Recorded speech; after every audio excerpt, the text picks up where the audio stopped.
I stayed at an Airbnb about 3 years ago. There was no occasion, it was more of just a weekend getaway to spend some time off from work. The Airbnb was a cabin 4 hours away from my hometown. The cabin looked like it was mostly isolated, only having 3 or 4 other cabins within a mile of it, and the woods were right in the backyard.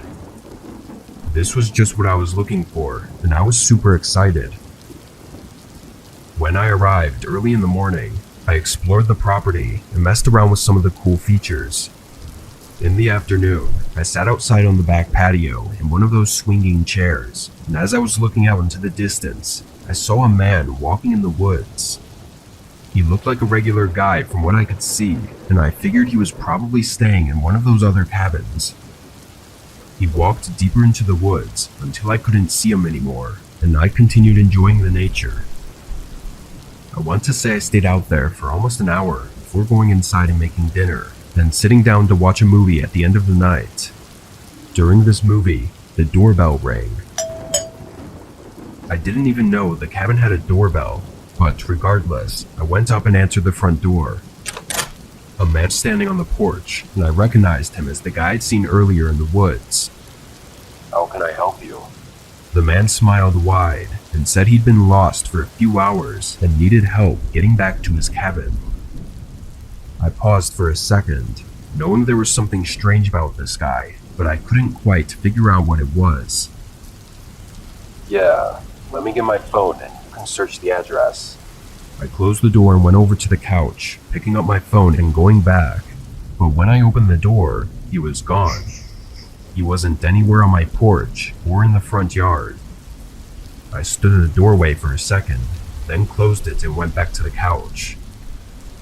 I knew something was off about that guy, but this just didn't really make any sense. I stayed cautious for a while, but eventually I went to bed. I slept surprisingly well, and in the morning, I got up and went outside on the back porch to drink my coffee. But just 10 minutes later, I saw something I didn't expect to see. That man from yesterday was walking in the woods in the same place he was before, seemingly walking on the same path. One thing I knew for sure now was that he definitely wasn't lost, but then why did he come up to my cabin? I went back inside after seeing that and called one of my friends to tell them about this weird situation. It made me feel better to talk it over and have someone else be confused with me, but as we talked, I heard something that almost gave me a heart attack. The doorbell. I quickly whispered to my friend what was happening, and I left the phone call going while I answered the door. Do you need something? I asked. The man smiled and repeated the same thing he said yesterday about being lost and needing help. I looked at him with an annoyed and confused face. Then he spoke again. Can you get your phone and search for the address? My whole body went cold when he said that. I slammed the door shut and updated my friend, who told me I needed to get out of there right away. I agreed, hurrying to pack all of my bags. I checked the peephole to make sure the guy had left before I went out to my car. After shoving my bags in the back seat, I got in and started backing out. As I did, the man appeared in the front window, standing inside the house, and watched me drive away. When I got home, I contacted the Airbnb owner and let them know about this crazy guy who broke into his rental. His response was very short, and he didn't even seem worried about it at all. He just apologized for me disliking my stay. I don't know what he was trying to do, but it had my head spinning the whole time. Even now, I still don't know what his plan was, but seeing him standing in the window inside the house just 30 seconds after I left was the most horrifying and creepy thing I'd ever seen.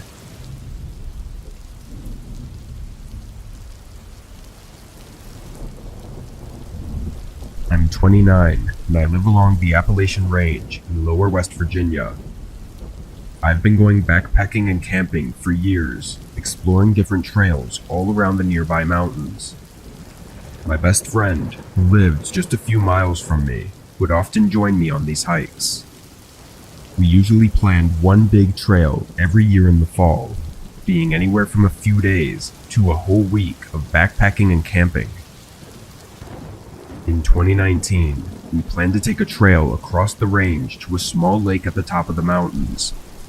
In the days leading up to the trip, though, my friend had to call it off because of an emergency at his work. I'd already taken the whole week off of work and had everything ready to go, so I decided to just go alone. On Monday morning, I drove to a nearby trailhead, then started my route. This wasn't a regular recreational trail like you typically see on a 4-hour hike. These backpacking trails didn't have defined paths, so you have to use maps, compasses, and landmarks to navigate where you're going. Typically, there's a large landmark in the distance, like a specific rock formation that you hike toward, and when you get there, you can see your next landmark, and so on. I spent the first 2 days hiking toward a ridge in the mountains. When it got dark on the second day, I set up camp several hours from reaching the ridge. I pitched the tent and got a fire going, then heated up some of the food I brought in my bag. The sun had already set, and it was around 8 o'clock when I laid in my tent to rest and read.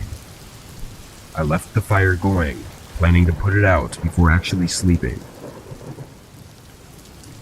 20 minutes into reading, and through the fire crackling outside, I heard the strong sound of a stick snapping right behind my tent. I jolted up. My first thought was a black bear, possibly having smelled the food I cooked earlier. I didn't hear anything else though. I crawled out of the tent and shined a flashlight into the tree line behind my tent. Nothing.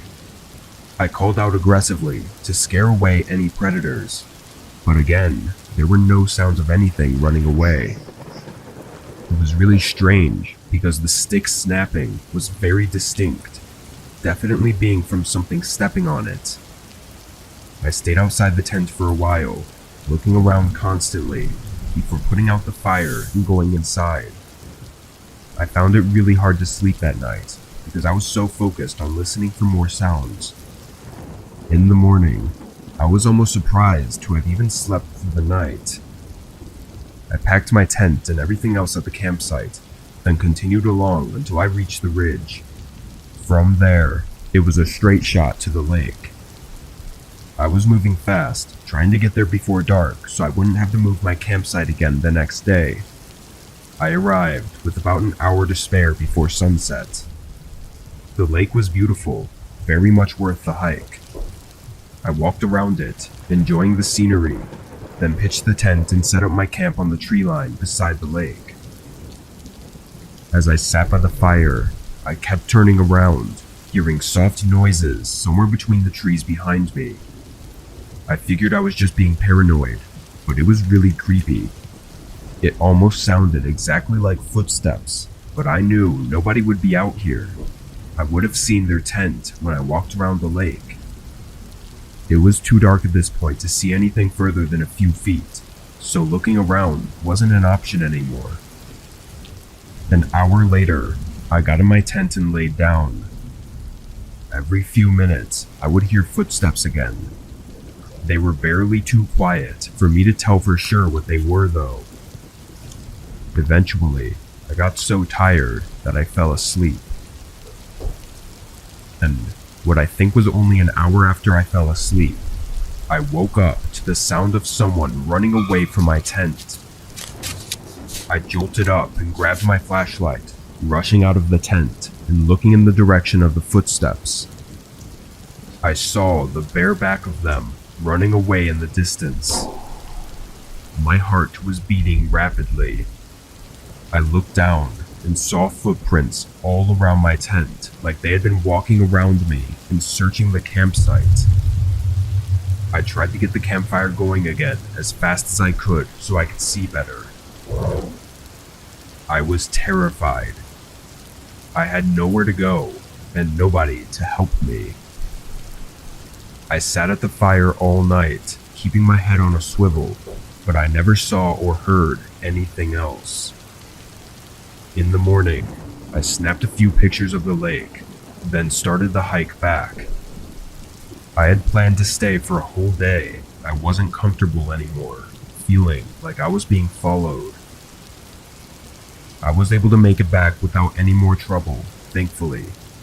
But along my journey, I began noticing several things missing from my backpack. Small things like food, a few tools, etc. But I always had my bag with me. Even today, I wonder if whoever had been outside my tent that one night had actually snuck inside and stole from my bag while I was asleep. Even the thought of it makes my whole body shiver.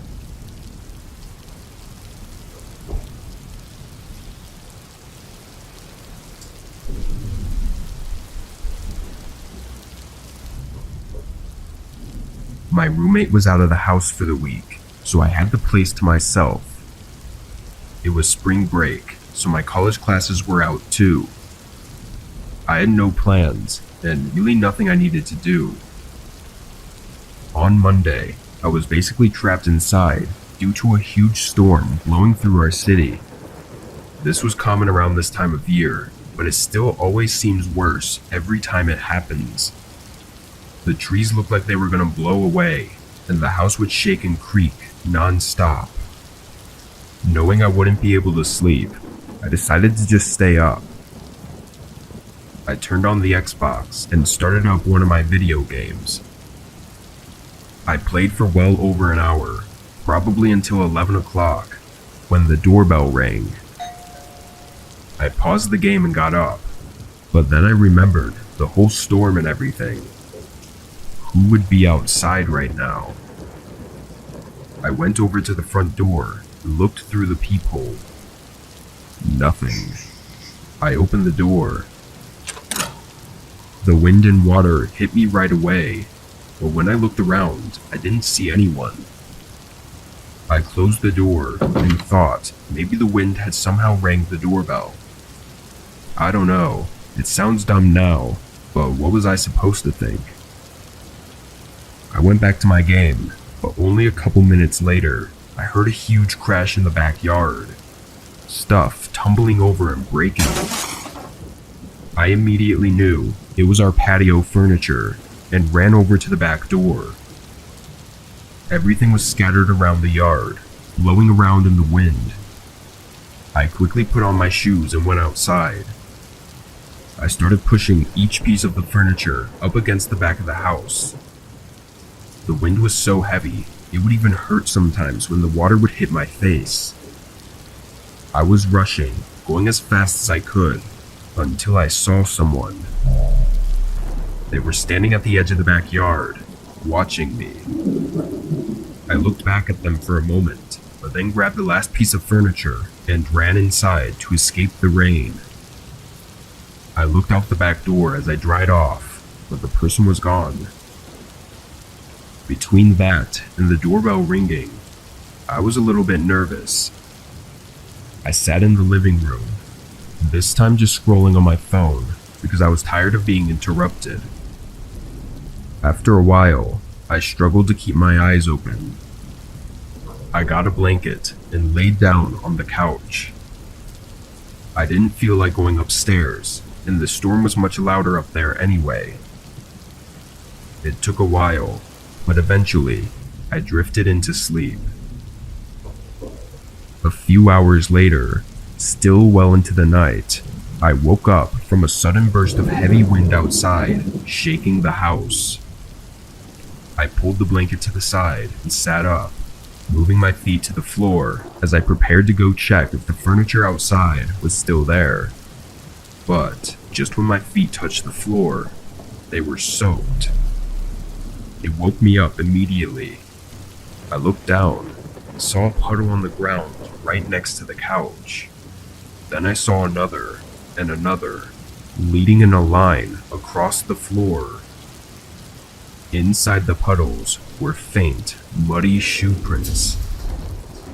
I stood up and ran to the corner of the room, heart beating rapidly in my chest. After a minute of hearing nothing but the wind outside, I slowly followed the shoe prints.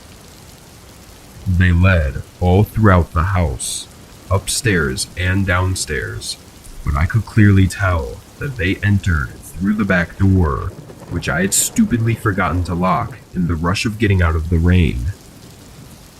I locked it and pulled my phone out to call 911, but then the thought crept into my mind, what if they're still inside? I stayed quiet and moved into the corner of the house where I felt the most hidden, then called. I waited in silence for them to arrive. When they did, they took a look around, seeing everything I saw, but nothing more. They told me it seemed like a personal attack though, because nothing was missing and they were clearly focused on my house in particular. However, they walked right up to me while I was sleeping and seemingly did nothing but watch me, which is super creepy, but doesn't make much sense. If they wanted to do something to me, they would have at that moment. After some thought, this had led me to believe that whoever it was had actually come for my roommate. They saw me, then looked around the whole house, and then left, doing absolutely nothing. So if this was a personal attack, and my roommate was there, I think things may have gone a lot worse than they had.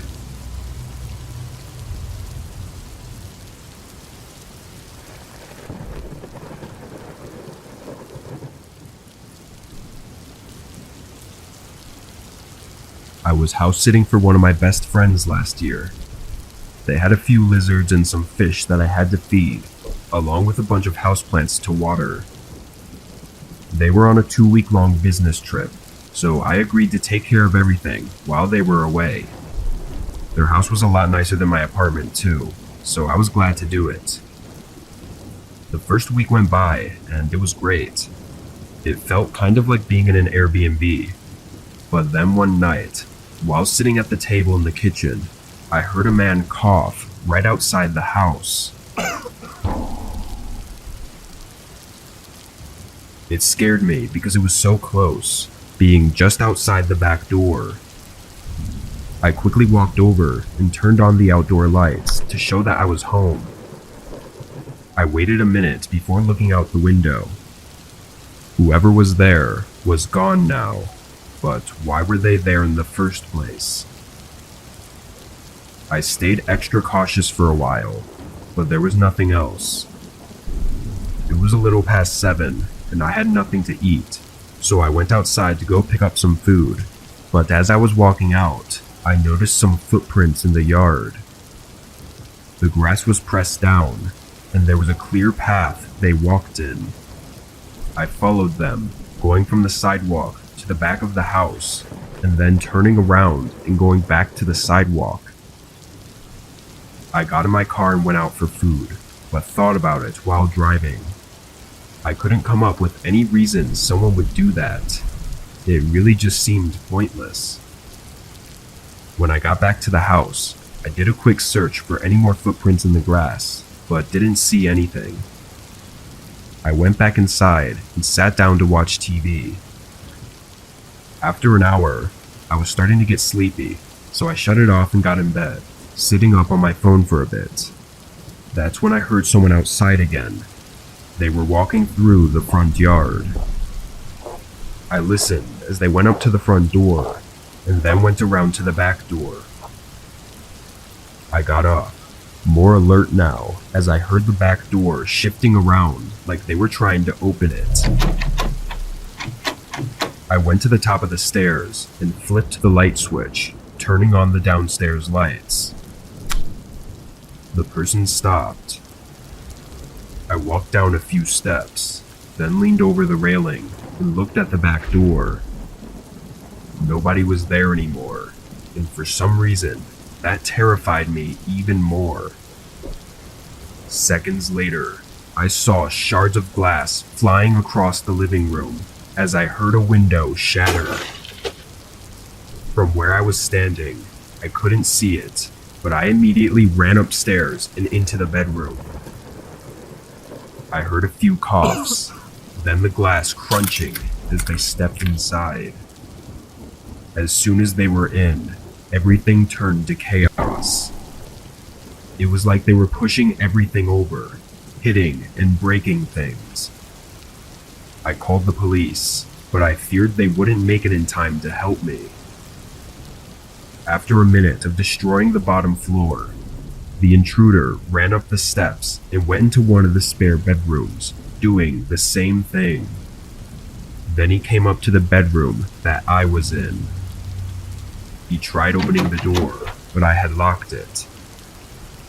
Instead of leaving, he started smashing something against it, trying to break it down. One of the panels from the door nearly flew off, allowing them to reach in and open it. The man stepped in. He was wearing a face mask and a hoodie, and was holding a metal baseball bat. I was in the corner of the room, holding back tears as he looked at me in rage. But then he looked away and started smashing the walls and furniture all around the room. He didn't even acknowledge me. He just went around me, destroying the entire room in as little time as possible.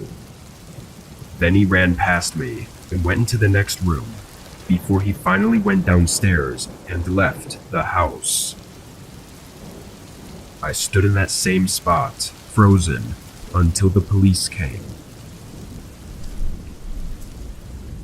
My friend came back early the next day to deal with the situation, but basically everything in the house was trashed and destroyed, but nothing was stolen. The police said it almost certainly had to be someone she knew that had something against her, but she couldn't think of anyone who would do this to her. I tried to give a description of the man, but he was fully covered, so I wasn't of much help. The most terrifying part was that the man just ignored me, confidently unthreatened by me.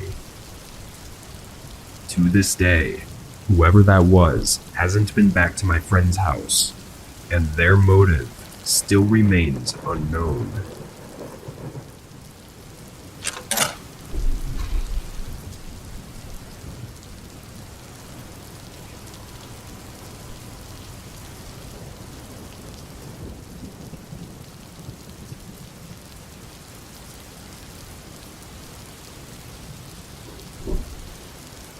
This happened to me last year.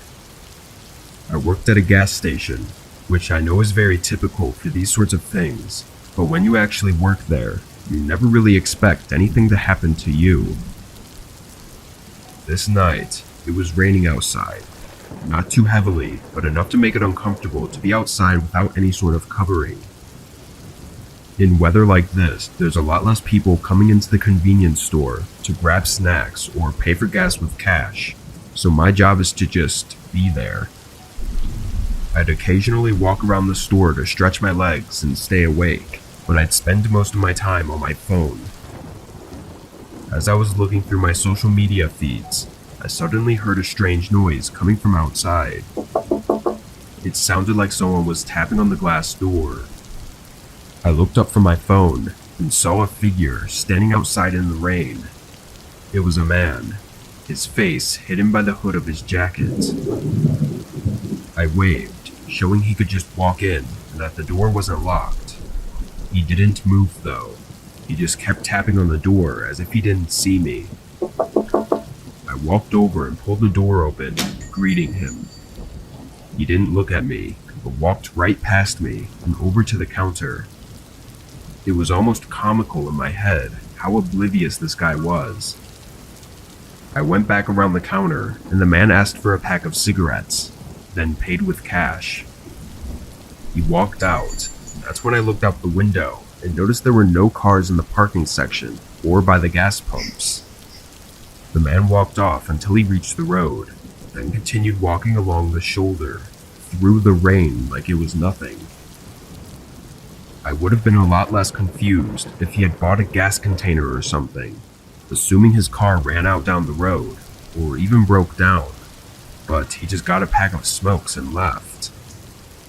With nothing better to do, that's all I thought about over the next hour. It was just such an odd thing. I came to no further sensible conclusions though, and ended up stocking some items to continue passing the time. While doing so, I heard someone tapping on the door again. I walked around the aisle and saw that same man standing outside. I walked over and opened the door. Are you alright? I asked. He didn't respond. You can borrow the phone if you need. I said, trying to offer any assistance. Down the road, He said. I peeked my head out and tried looking, but saw nothing in the distance. But then my gaze fell on a gas container sitting by one of the pumps. He pointed at it and said help, which was when I realized he probably didn't speak much English. I said sure and walked out to the pump with him. He handed me a credit card and I started pumping the gas into the container. The man was standing behind me like he was trying to stay out of my view, which made me uncomfortable. Once the container was full, I quickly handed it over and started walking back, but the guy stopped me, grabbing my arm. He started speaking quickly, but I couldn't understand him. I pulled away and started walking back to the doors, but then he yelled something, like he was talking to someone else. And just as I reached the door, I saw a man on the other side of the counter, shoving everything into his backpack. He looked up at me and instantly jumped over the counter, but then everything went black. I woke up laying on the floor with a massive headache. It seemed to only be a couple minutes after the incident, and I almost immediately realized that the guy behind me had hit me over the head in an effort to help his buddy escape. I got the cops over and they took me to the hospital, but I had no serious injuries aside from a concussion and needing a few stitches. The worst part of it all is the embarrassment I felt afterwards, like I'd been played so easily and let them get away with it. Honestly though, I'm thankful that I got hit over the head and blacked out before anything else happened, because the CCTV footage showed the guy inside holding a gun. If I had tried to stop him, or even shown I was a threat in any way, I could have been put down and never woken up.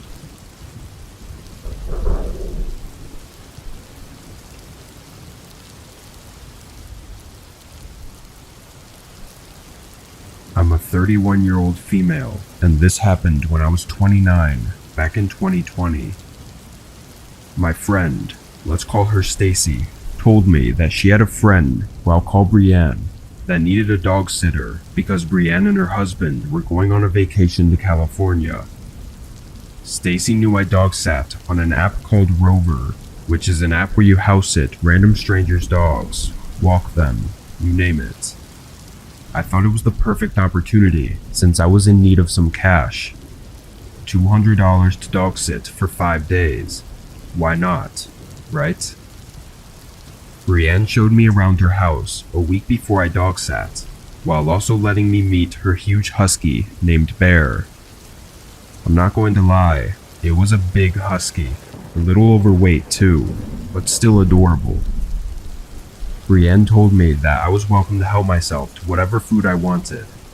The front door also included a lock where you punch in a number code to get in, so it was pretty secure. So, a week rolls around, and I showed up later on a Friday night, not too long after Brienne and her husband left the house to go to California. Things were pretty chill for the first 2 days. I was at work for most of the afternoon, went to feed the dog on my break, came back later at night, and would take Bear for rides in my car. I stayed up late watching movies, and let Bear sleep by me when it was time to go to bed. Anyway, after work on a Monday night, I hear a knock at the door. I looked through the peephole, and it was a guy that looked like he was wearing a black police uniform. I thought it was a bit odd, but opened the door to see what was up. Hello, I'm looking for a George. He said. George? I thought. Oh, no, there's no George here. I'm dog sitting for a friend. I've been here since Friday. Looking back, it was pretty stupid to tell a random person at the door I didn't know that I was alone. Oh, okay. How long are you here? He said. Till Wednesday. I responded. Oh, that's cool. Okay, sorry to bother you. And then he left. I was slightly weirded out and locked the door. I texted Brienne about what just happened. She pretty much just said, "Oh, don't worry about it," and shrugged it off. I thought that was weird too. Things were normal again up until I went to bed Wednesday at midnight. As I was laying in bed, the thought kept coming to my mind that I should make sure the front door was locked. So I got up and checked it. Luckily it was, but I still had a weird vibe. I fell asleep, then woke up at 3:05 a.m. to the dog barking like crazy. It freaked me out a little. I thought someone had broken in. I got up and went to the living room, where I saw Bear was growling and barking at the front door. I looked through the peephole and saw the same guy, with another guy this time, standing there in security guard uniforms. At this point, I was creeped out. Why would the same guy come back when he knew I was alone? I didn't bother opening the door this time. Two guys I didn't know, dressed like security guards at 3 a.m. I made sure all the doors were locked. When I saw that they had walked off, I opened the door and didn't see any type of security car anywhere. I still have to think Bear. I think his barking could have been what scared them off. I went back inside, then went to bed and fell asleep. I didn't bother telling Brienne because she was in Cali anyway. I'm glad to say I only stayed one more night after that.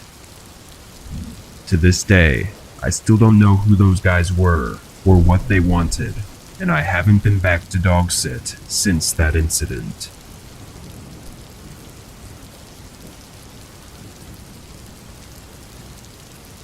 Last year, I went on a long 10-day road trip.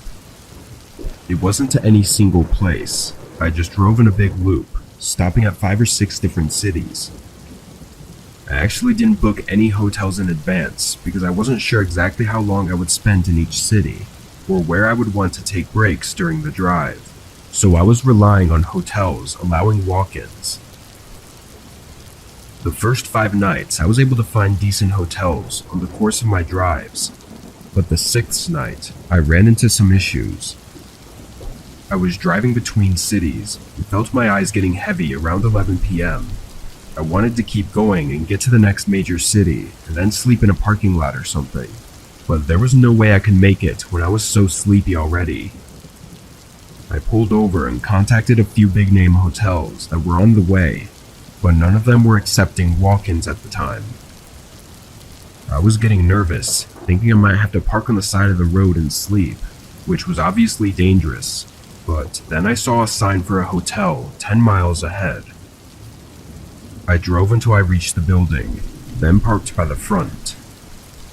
The hotel was small, looking more like a motel, being a single story with a bunch of rooms. There were a few other cars in the parking lot, but it was mostly empty. I got out and went up to the reception desk, asking the woman there if I could have a room. Luckily they had one available, and she gave me a key card. I got my bag from the car and brought it to the room. It was really outdated, but for the price it wasn't all that bad. But only a minute after I went inside, there was a knock at the door. I walked over and opened it a crack, just to see who it was. There was a man mumbling something to himself, and right when he saw the door open, He pushed into it, trying to force himself into the room while still talking to himself. I put my arm out and stopped him, preventing the man from fully entering. He stopped talking and looked up at me as I told him to leave. After a second, he turned around and walked away. I made sure he actually left, then locked the door. It was really weird, but I didn't feel too threatened because I was sure it was just some crackhead who was lost. I stayed up another 15 minutes, then fell asleep. A couple hours into the night, I woke up to a knock on the door. I was immediately irritated, knowing it had to be that man from earlier. Having learned my lesson, I put the chain bolt on the door before cracking it open. It was a good thing I did, because the second I unlocked the door, the man rammed into it. He started yelling random sentences that made no sense. I backed up right away and called 911. The man didn't let up though. He continued slamming into the door, trying to break in. A minute into the chaos, the man shoved a knife between the door and tried cutting the chain. There was no way it could cut it, but it definitely horrified me to know that he had a knife with him. The yelling, banging, and cutting went on for several minutes before it went quiet. Police showed up a while later, but the man was gone. I don't know what was wrong with him, or why he wanted to get inside my room so bad, but he definitely had some bad intentions. It may have just been because he was drugged up, but breaking into someone's room with a knife is horrifying. All it takes is one wrong move, like answering a door or leaving it unlocked, for someone like him to take advantage. I don't think he had something against me personally, but I still have this feeling sometimes, like I'm being watched.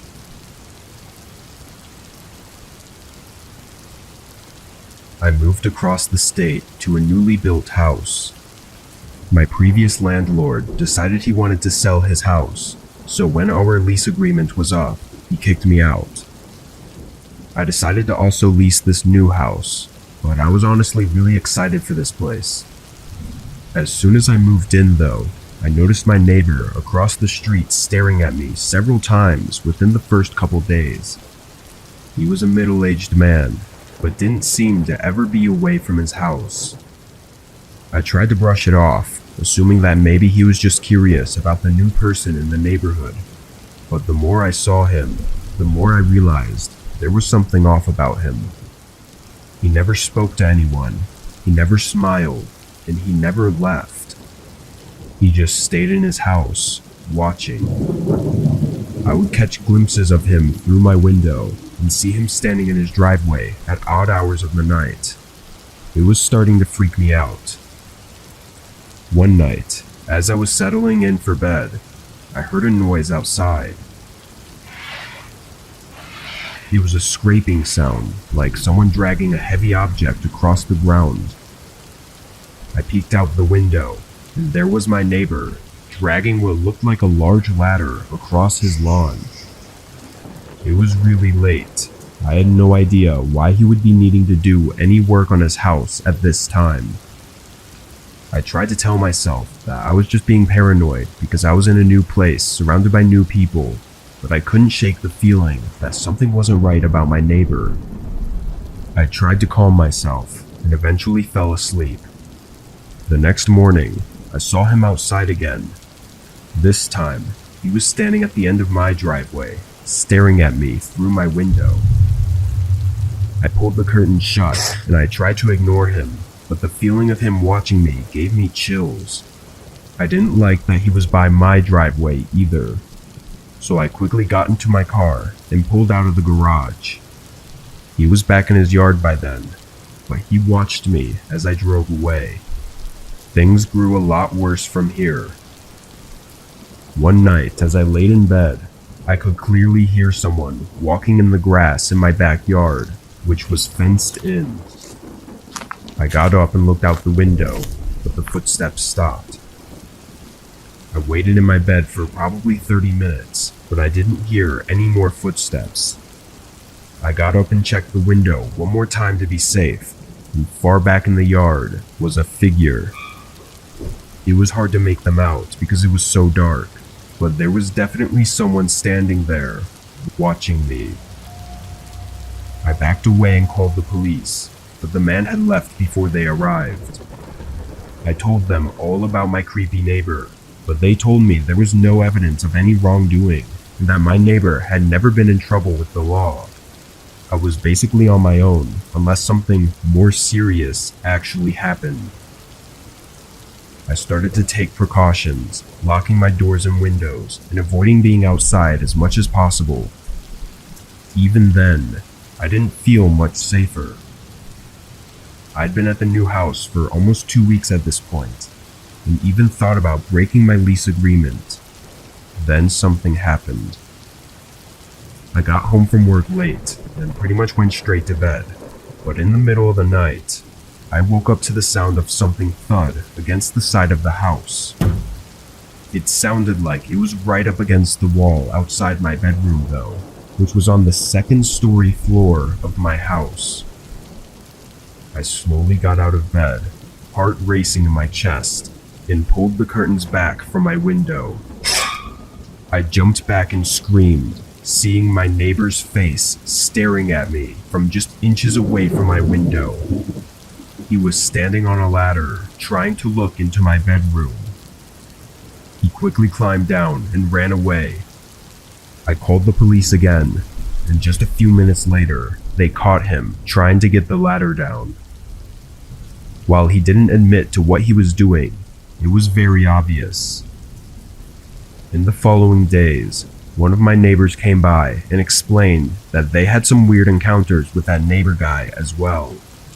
They said they saw him looking through their windows as they were coming home from work one day. Part of me wonders if they could have prevented this whole thing from happening to me if they had just reported the guy. But either way, it's over now.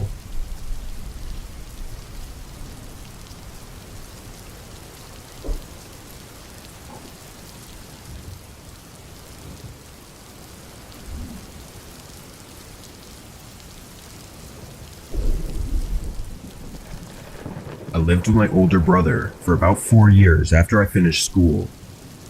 We shared rent on an apartment together since neither of us could afford anything on our own. But during the 4th year, my brother started making better money and he planned to move out once the lease came to an end. I wasn't making a lot, so I knew I couldn't afford to pay for the apartment alone. I looked around online for a roommate for a few months, but decided to just move out as well and find a cheaper place. I searched up until the last month of our lease at the apartment.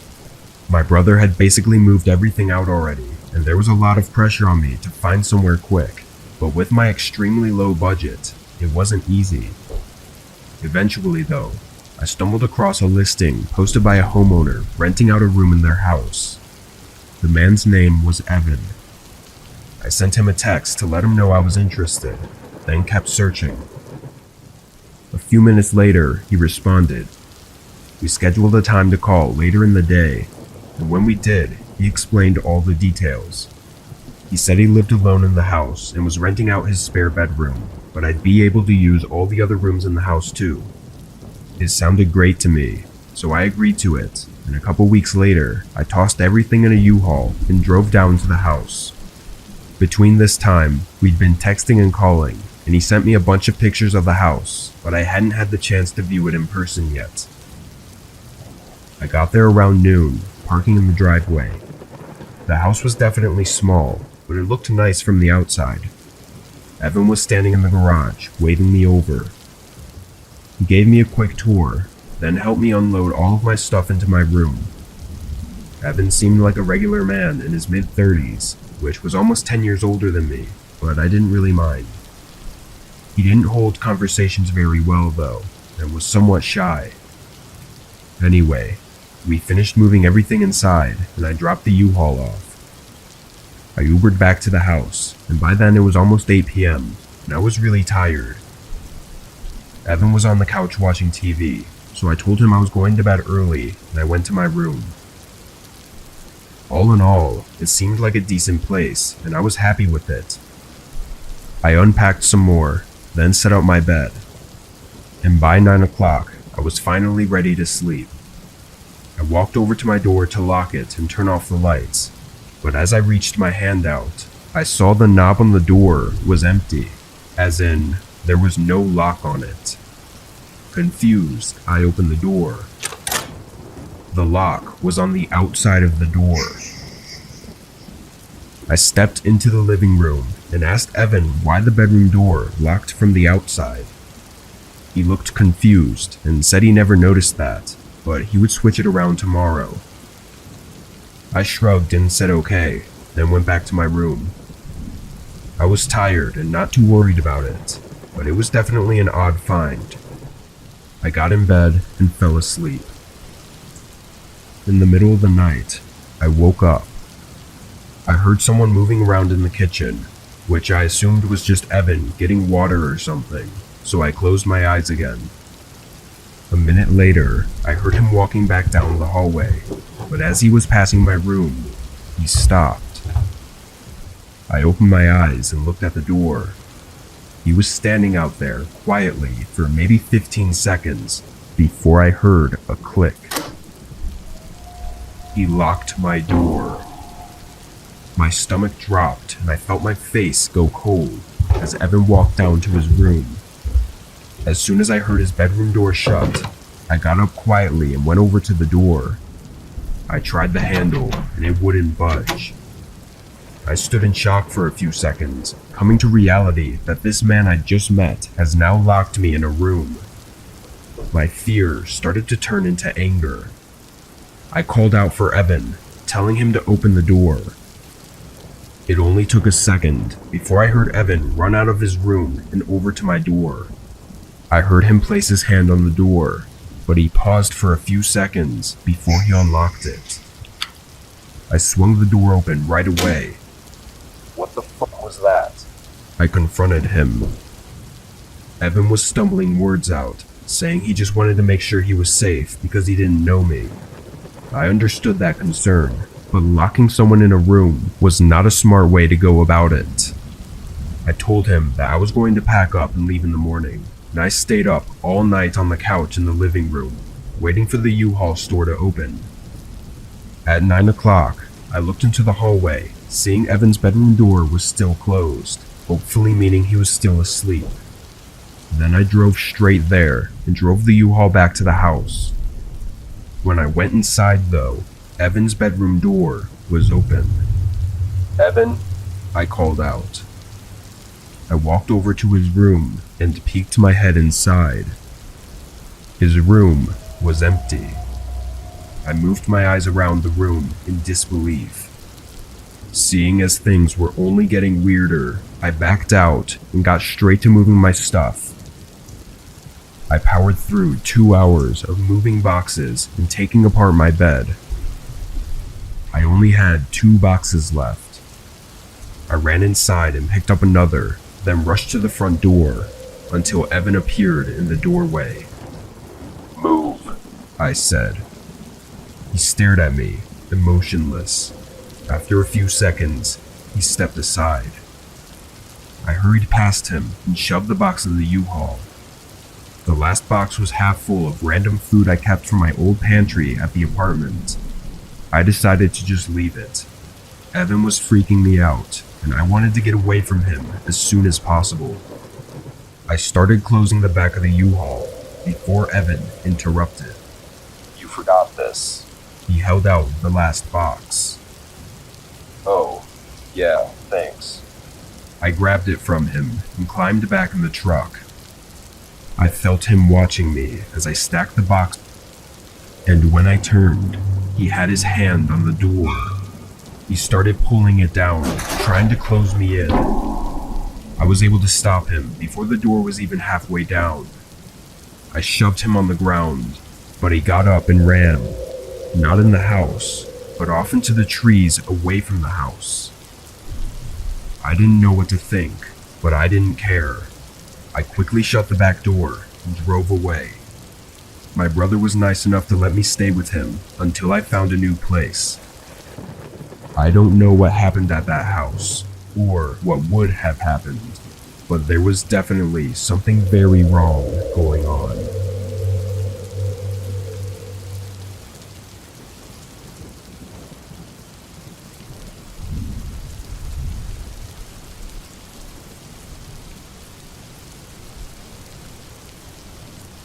I'm a receptionist at a local hotel, and most of my shifts are overnight.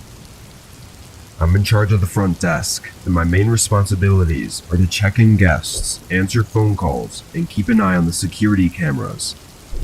It's usually a pretty quiet job, since our hotel isn't the biggest or busiest. This night, the hotel was mostly empty. There were only a few guests staying with us. I was sitting at the front desk on my phone when I saw a man start walking towards the doors outside. I stood up and greeted him when he came inside. He looked up at me with bloodshot eyes and said, "I need a room for the night." He was definitely high on something, but regardless, I checked him in and gave him a key to his room. It was standard to allow walk-in bookings when the hotel was less than 75% full. He started walking toward the elevators, and I sat back down and pulled my phone out. A few hours later, I was sitting at the front desk when I heard a noise coming from the hallway. It was a thump sound, like a door trying to be forced open. I got up and walked around the corner to the end of the hallway. The man I checked in a few hours ago was standing there, trying to open up one of our maintenance doors. "Can I help you find something?" I asked. He looked over at me with those creepy eyes. I asked again, but he just stared at me.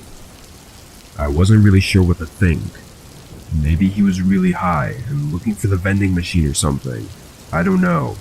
I didn't want to anger the man though, so I went back to my desk and forgot about it. A good amount of time passed with no activity. No sounds from any of the rooms, nobody entering the building or walking through the halls. It was around 3 in the morning, and I did a small walk around the bottom floor just to keep myself awake and busy.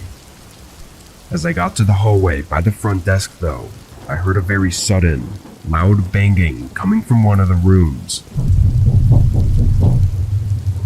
I stopped and listened for a moment, then went up the stairs to the second floor, where I thought it came from. It was very quiet now, which made me somewhat nervous. I walked down the hall, hearing nothing, but when I reached the end, one of the room's doors was open. I listened again for a second, before lightly knocking. Nobody responded. I cautiously peeked inside, unsure of what to expect. It seemed empty. I wasn't comfortable walking all the way inside though, so I couldn't really look around, but I was sure nobody was inside. I closed the door and looked at the room number. 112. That was the room I'd given to the man. I never saw him exit the building though. I quickly walked back down to the front desk. I looked at all the security cameras we had in the lobby and outside the building, but the man didn't turn up. I jumped. It was the hotel phone. One of the rooms was calling. I picked it up. "Hello, how can I help you?" There was a woman on the line, telling me about some man knocking on her door in the middle of the night. I apologized and assured her I would take care of it. I hung up and took a deep breath. I was getting really nervous now. I walked around the desk, but then again, the phone started ringing. It was someone else from a different room this time, saying he had the same experience as the other woman, someone knocking at his door in the middle of the night. I called the police right away. I stood by the front doors until they arrived, just in case I needed a quick escape. Luckily they came before anything happened, but they didn't find the man. Instead, they found a broken window in his room, where he likely jumped out of. It was on the second story though, so I'm not sure how he managed to get away without some major injuries. Later, while the police were still searching, they got a report that the car he used to pay for the room was stolen. It's unclear what the man intended to do or why he was knocking on people's doors. I'm thankful none of them opened their doors though, because this case could have been much worse if they had.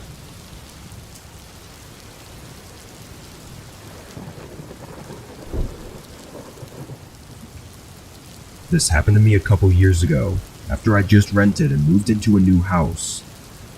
The first week went by quick, with no issues at all. I unpacked, bought some new furniture, and got everything set up the way I wanted. The main reason I moved there was because I got a work from home job, so having a quiet place to work was important. This house was far from others and gave me a peaceful work environment. One morning, after making breakfast and sitting down to work, I got a knock at the front door. I walked over and answered it. He was my landlord. He was smiling and asked me how I was doing. Yeah, I'm doing good, thank you. I said, still unsure why he was here. He tried to make small talk for a minute before saying he was just checking in on me, and then he left. I went back to work, but that was definitely weird. I didn't mind him being friendly, but he could have just texted me instead of randomly dropping by the house. The rest of the day went by, and I'd forgotten about it. After dinner, I went for a walk around my street. My neighbors' houses were well spread out, so I never actually got a chance to see the other houses in the neighborhood. I walked for maybe half an hour, then turned back. As I rounded the corner toward my house, I saw a car parked on the side of the street. It wasn't directly in front of my house, but there weren't any other houses nearby. When I walked up and passed it, I realized it was the same car my landlord had in the driveway when he was showing me the house, but there was nobody in the car. I hurried up the driveway and went inside. I looked out the windows, trying to see if he was in the yard or something, but I didn't see him. I wasn't scared really, but just uncomfortable and weirded out by the situation. I had just walked around the whole neighborhood, so I didn't know where else he could even be other than the house. After a while, I stopped looking because I wasn't seeing anything. Another hour or so went by until a knock came from the front door. Looking out the peephole, I saw it was my landlord again. I sighed in annoyance and opened the door. He was smiling again, asking how I was doing. Yeah, I'm still good, thanks. Can you just make sure to let me know when you plan on dropping by next time, though? I said politely, trying not to be rude. He apologized and said he just wanted to make sure I was happy with the place. I smiled and said I had to get back to work, then shut the door. Something about that interaction, the way he talked and the way he looked at me, was just really creepy. Obviously the guy didn't understand social cues, but I don't know, he just rubbed me the wrong way. I went to bed that night, thinking of the best way to tell him I want to be left alone. He was my landlord, and this was technically his house, but there are rules they have to follow when renting it out. I fell asleep, still unsure of what to do, but I was woken up not long after. It was well past midnight when a knock at my door forced me up. I turned on the lights and went downstairs, the whole time thinking that if it was the landlord again, I would be furious. I checked out the peephole, and sure enough, it was him again.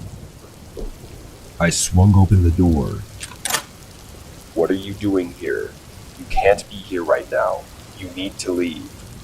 I said strictly, barely holding back my anger. That's when I saw he was holding a duffel bag. He explained that there was an immediate repair he needed to do on the pipes in the basement. He said he had an alarm hooked up on his phone that went off saying there was a minor gas leak. None of the alarms actually went off in the house though, so this was really suspicious. I told him I'd just call someone in the morning and went to close the door when he suddenly forced his body inside, pretending to not notice I was closing the door. I just stood there now, not knowing what to say or do. He looked at me, fully in my house, and smiled. It'll only take a minute. He put down the duffel bag and asked me to follow him so he could show me the problem with the pipe. He opened the basement door and started walking down, and I hesitantly followed down a few steps before I thought of something. Hold on. I'm gonna go get my phone so I can take pictures of it. I'll be right back. I said, hurrying back up the steps. Thankfully, he stayed. I rushed to my room and got my phone and keys, then went to the front door. But before I left, I quickly went over to the duffel bag and opened it just to make sure I wasn't wrong. Inside the bag, there were no tools, at least not normal ones. I didn't know what they were, and I didn't have time to figure it out. I heard him coming back up as I rushed out of the house and into my car, driving away. I called the police as I drove to a parking lot nearby. What happened after this still bothers me every day. My landlord was still there when they showed up. However, the duffel bag he came with was not. They never found it. Through everything, all that ended up happening was I was able to move out without having to pay the fee of breaking the lease. Him showing up randomly and being creepy, or even inviting himself in, wasn't enough to do anything. I of course took the deal though, moving out right away. But, in the back of my mind, I know he's out there, probably doing whatever he was going to do to me, to someone else, and there's nothing I can do about it.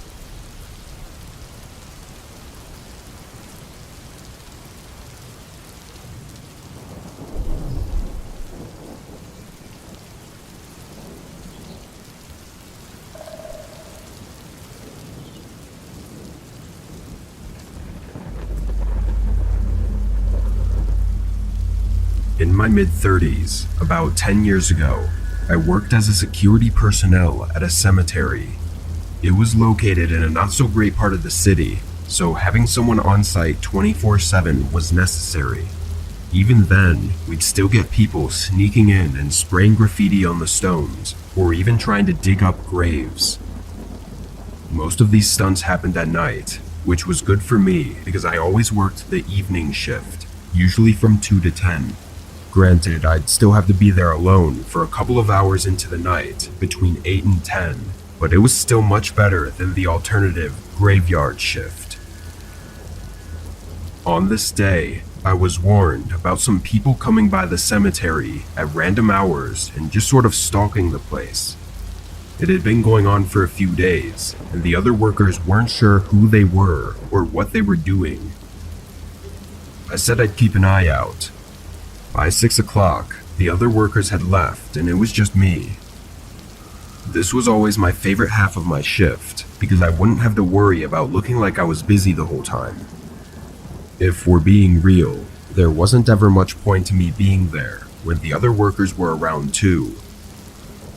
Anyway, if you don't already know, the job is made up mostly of riding around in a golf cart and making sure nothing is going on.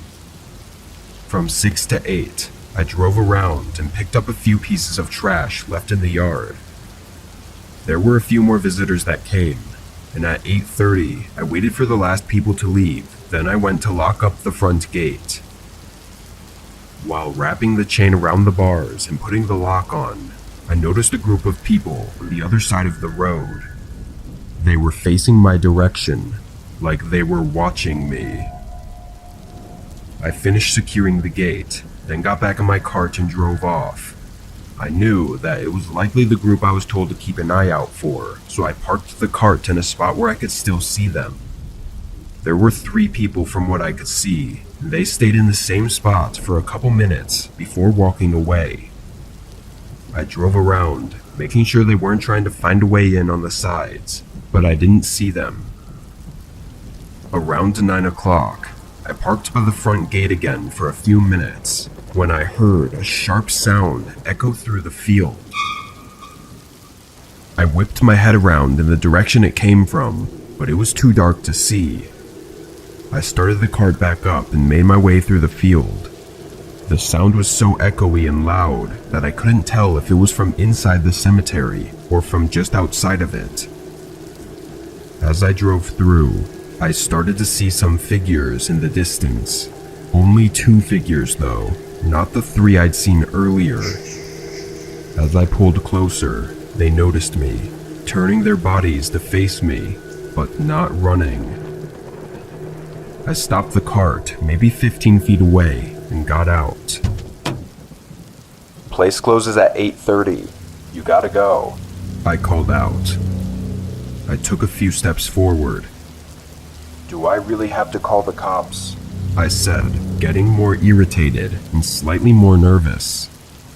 That's when I noticed one of them was holding something. It was a shovel, but they weren't really standing close to any gravestones. I looked down at the ground next to them, and there was a clear spot they'd been digging in. Then out of nowhere, I heard a guy behind me yell. The 2 started running, and the one behind me ran in a different direction. I got in the cart and turned it on to try and chase the one guy, but right away, I could feel that something was wrong with the cart. It was shaking and wobbling when I tried to drive it. I got out, and it was clear that the 2 left tires had been slashed. I frantically called the police and ran to the main building. Thankfully, the group didn't seem interested in chasing me, but seeing as they had likely slashed the tires with a knife, and that there were 3 of them, I was terrified.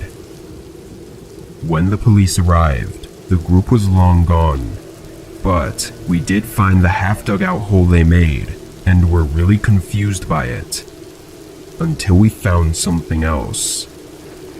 Along the fence, not far from the hole they were digging, we found a body bag. And yes, unfortunately, there was a body in it. After some days went by, it came out that the man in the bag was part of some gang and must have been killed in a shooting. What we think is that the group was trying to dispose of the body discreetly and thought that if they dug a grave and buried him in a cemetery, then it would blend in and nobody would find it. I can't say it was a terrible plan, but the execution of it wasn't the best. Although, none of the men in the group were ever found or identified.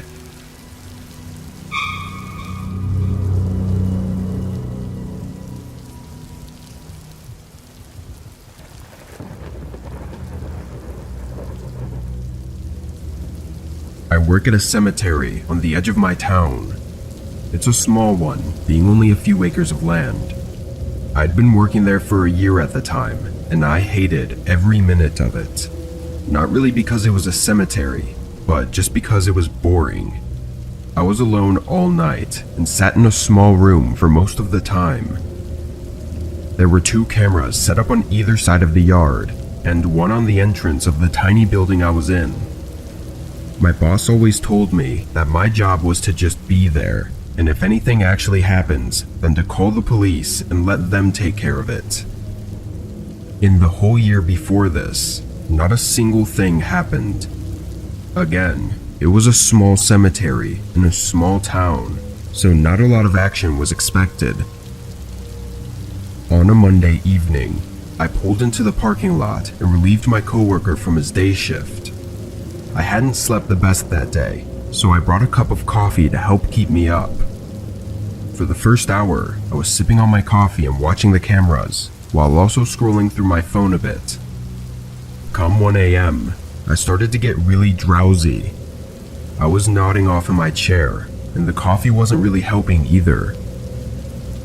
In the middle of the hour, I guess I fully fell asleep, and what I think was 20 or so minutes later, I woke up to an odd sound.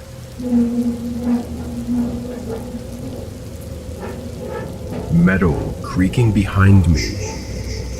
I swiveled around in my chair. The door to my building was cracked open, swaying slightly from the wind outside. My heart hurt from the strike of fear it gave me. I got up and pulled the door further open, peeking my head outside and looking around. Nobody was in sight. I slammed the door firmly shut and made sure it was fully locked. It could have been a simple mistake, not fully closing the door, but it got my hair standing up. I rolled back the footage outside the building, and I didn't see anyone coming up to the building. At least after this, I was wide awake. I was constantly checking each camera. About 10 minutes later, I saw something move on the screen. It was the camera on the far end of the yard. Someone was walking through the cemetery. I watched as they slowly made their way past several gravestones, then stopped. I waited a few seconds before picking up the phone and dialing 911, still keeping my eyes on the screen. I spoke softly into the phone, telling the operator that I worked at the cemetery and there was a man trespassing. The woman on the phone started responding, when suddenly, the man sprinted through the yard and off of the screen. I let out an uncontrollable gasp, moving my eyes all around the other cameras looking for him.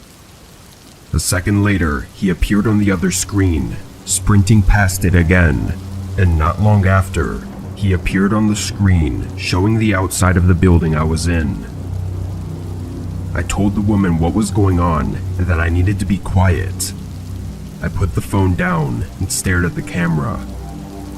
It was a man who was now standing right outside the door. Then he looked around at the face of the building before locking his eyes on the camera. It made me shiver, seeing him stare at the camera as if he could see me through the screen. Hello? Can you help me? I heard his muffled voice from the other side of the door. Then, without even waiting for an answer, he walked around to the back of the building. There were no cameras on that side, but I could hear his footsteps in the grass. He sounded like he was walking right up against the wall. Then out of nowhere, I heard his footsteps departing quickly. My heart was racing all the way up until the police came. I thought I'd sound crazy, but they found very defined shoe prints in the grass. They followed them far off, way past the cemetery border, but lost the trail before it led anywhere else. The man's behavior was very odd, and the way he asked for help was only more odd. I don't know if the door being opened earlier was somehow him, but I don't know what to believe anymore. Despite being scared shitless, I continued working and still work there. Nothing else has happened, and the man never returned, but I don't think I'll ever fall asleep at the cemetery again.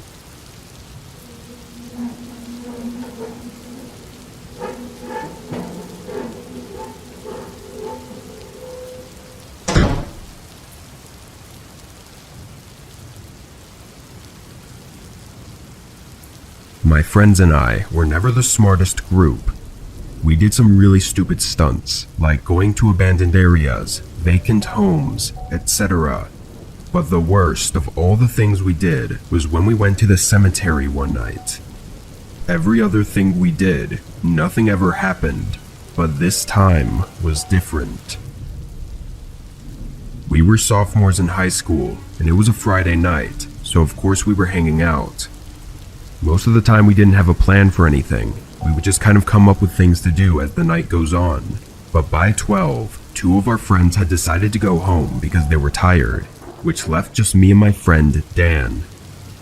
Neither of us were that tired, but we also didn't want to sit around at home bored all night. Dan brought up the cemetery by his house and said it'd be spooky and exciting to walk around at night. With nothing better to do, I agreed. I don't remember thinking anything of it. Sure, it would be a little creepy and eerie, but I knew it was just a regular cemetery. We took Dan's car and drove to his house, where we parked and walked down the block to the gates surrounding the graveyard. There was a huge entrance gateway, but the gate that went around the perimeter was more of a short wooden fence.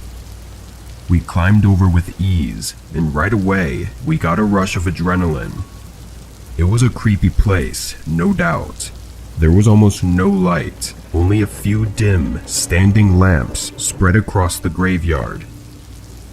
I'm not sure what our goal was, but I think it was just to walk across the whole place without getting scared, and then leave. We passed 10 or 15 gravestones when Dan came to a stop. He was looking ahead and told me to wait. I couldn't see much, but in the distance, I could barely make out a figure standing next to one of the gravestones, walking closer to us. Both me and Dan were unsure what to do and just stood there. We both assumed we had totally been caught by one of the graveyard keepers and were probably going to get arrested or something. The man stopped several feet away, still too far for us to get a good look at him. "What are you two doing here?" he asked. Dan nervously said that we were just exploring. "Well, I'm gonna have to show you two out," he said. He told us to follow him and began walking back in the direction he came in. I think both of us were regretting not running away when we first saw him.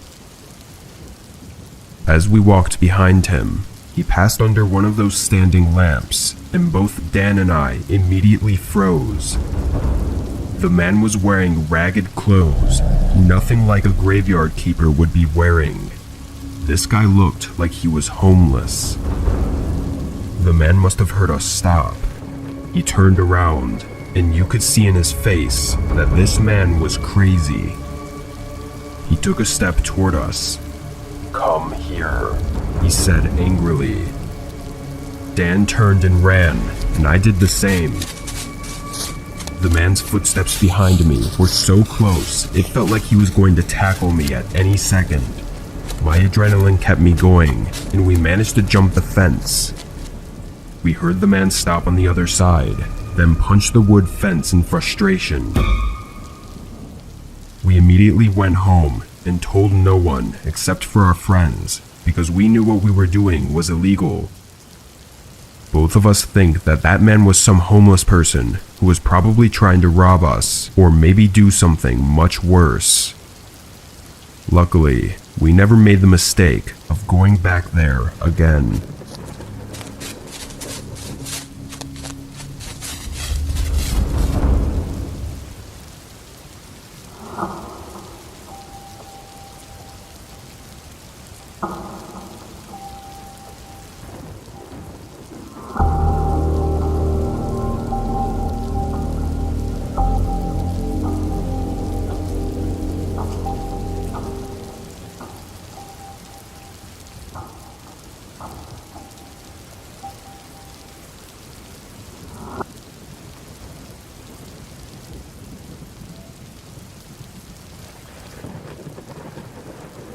I'm a truck driver, and I work for a company that finds me deliveries to do. They schedule everything with all the other companies, and I just pick up and deliver whatever and whenever I'm told. It can get pretty stressful sometimes when I get booked for a lot of shorter deliveries back to back, but this one was a long cross-country delivery, so I was looking forward to just driving and not worrying too much about anything else. I was heading from the West Coast to the East Coast and was on my second full day. I was planning on driving from 12 p.m. to 12 a.m. I'm not too picky on where I sleep. I usually just pull off at the nearest truck stop, so there was no need to plan exactly what town to pull off in. Around 9 p.m., I made my last stop for the night at a small gas station. I filled up the tank and got some off-brand caffeinated drink to try out, then got back in the truck and pulled out. Now I just had 3 more hours to go, and with the roads being a lot more clear, it shouldn't be too bad. I turned on some country music and just stared at the road, mostly spacing out or thinking about whatever came to mind. Then, I want to say it was around 11 p.m., a sudden scratchy noise startled me out of my head. It was the radio. I had it on the same channel as other truckers, which we often use to chat while driving, though usually that's only during the day. I can't remember the last time someone was talking through it at night. I looked in my mirrors and didn't see any nearby trucks, and there was nobody in front of me either. Before I could grab the walkie though, the scratchy noise came back, and there was a quick instant where I could hear a voice. It was only a split second, but it sounded like they were either saying hello or help before it cut out again. There's obviously a big difference between the two, so I quickly grabbed the radio and asked if someone needed something. I waited for a while, holding the radio and listening to the soft buzzing noise coming from it. There was something unnerving building up inside of me as I continued to wait, and still got no response. But then my headlights lit up something on the road ahead. I slowed down, and once I saw that it wasn't moving, I pulled off to the side and stopped. There was a semi-truck parked right in the middle of this one-lane highway. I knew this had to be the one I heard through the radio, as there were no other trucks out here. The way it was dangerously parked on the road was concerning, and I knew something was wrong. I thought maybe they had a sudden heart attack or stroke or something. I don't know, it sounds kind of crazy, but that would have explained the sudden stop and call for help. I stepped out and started walking up to it. The whole road was quiet, with only the sound of the grass rustling in the wind from the endless fields on either side of the highway. I called out a few times as I hurried up, but never got a response. Then I got up to the door, which was open, and looked inside. My heart sank, and I could feel the fear creeping up inside of me. No one was in the truck. There was a jacket slung over the passenger seat, and a half-empty coffee cup in one of the cup holders, and the radio was dangling from the ceiling, but no signs of anything having happened. It was like the driver just vanished. I quickly stepped back down onto the road and looked in all directions. The sound of the grass swaying in the wind suddenly became extremely eerie. My heart was pounding, and I made the decision to not risk staying past my welcome. I hurried back to my truck and drove off, notifying the police as I did. They found the truck still there, parked in the middle of the road, and still no signs of the driver anywhere. After investigating, they figured out who was driving it and reported him as missing. They also found evidence of 3 other vehicles having been parked in the grass right by the spot the semi was at, though obviously I never saw them, and there was no way to know exactly why they were there. The search was pretty extensive for the missing driver, but they never found even a clue as to where he is, so it's very unlikely he'll ever be seen again. But whatever happened to that other trucker very well could have been me, had I been the first to arrive at that area. Since then, I've been hyper aware of any sketchy situations, and hope to never be involved in something like that again.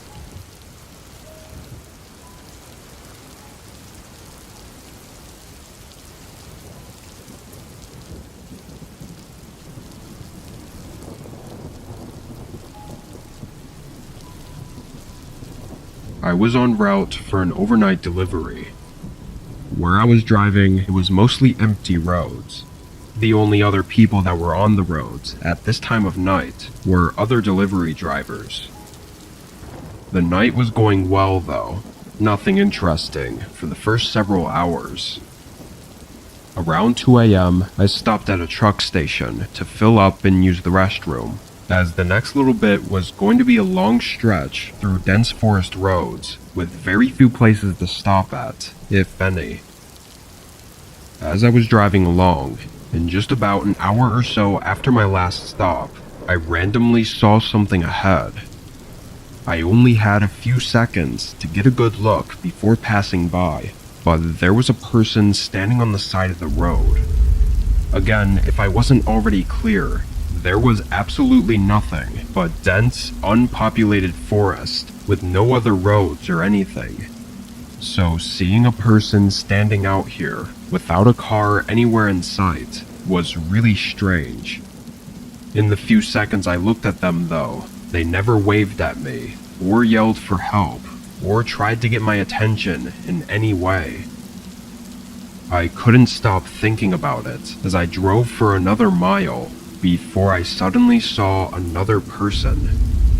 Standing on the side of the road, there was a woman this time. She was wearing ripped jeans and a red sweatshirt, and as I passed by, we made eye contact, and she just stared at me.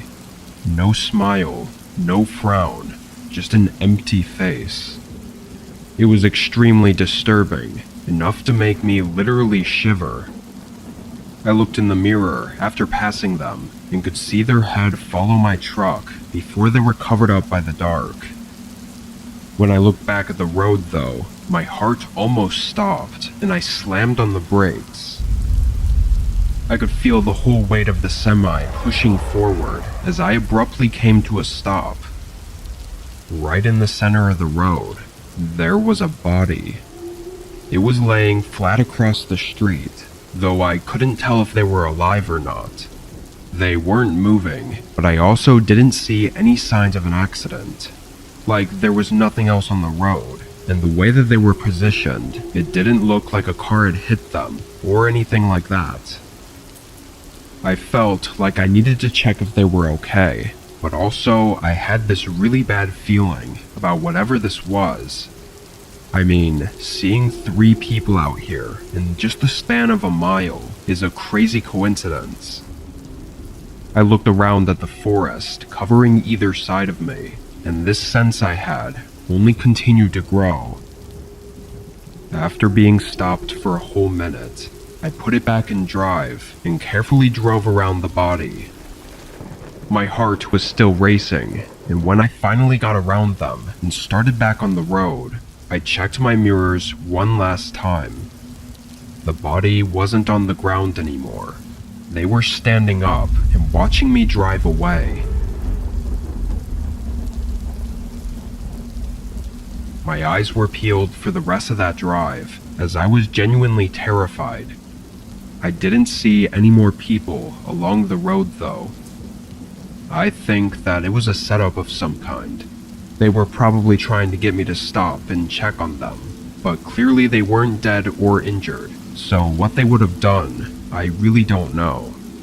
Seeing those other people before though, there's no saying how many others could have been around, or even literally sitting in the forest right next to me, just waiting for me to get out of my truck. Even just rethinking about that night still creeps me out.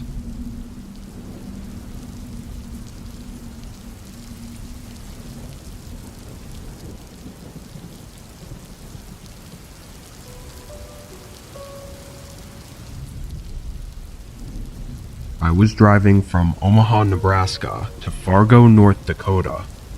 It's actually a regular route for me that I do a couple times a month. Personally, I love it.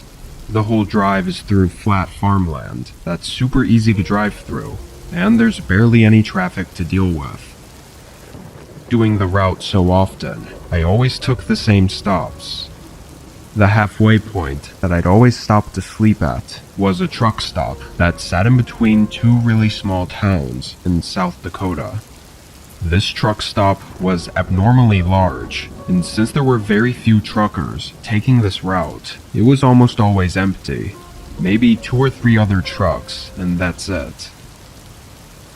Anyway, The first day of driving went well, and I'd arrived at this truck stop just after 1 a.m., but something was immediately wrong.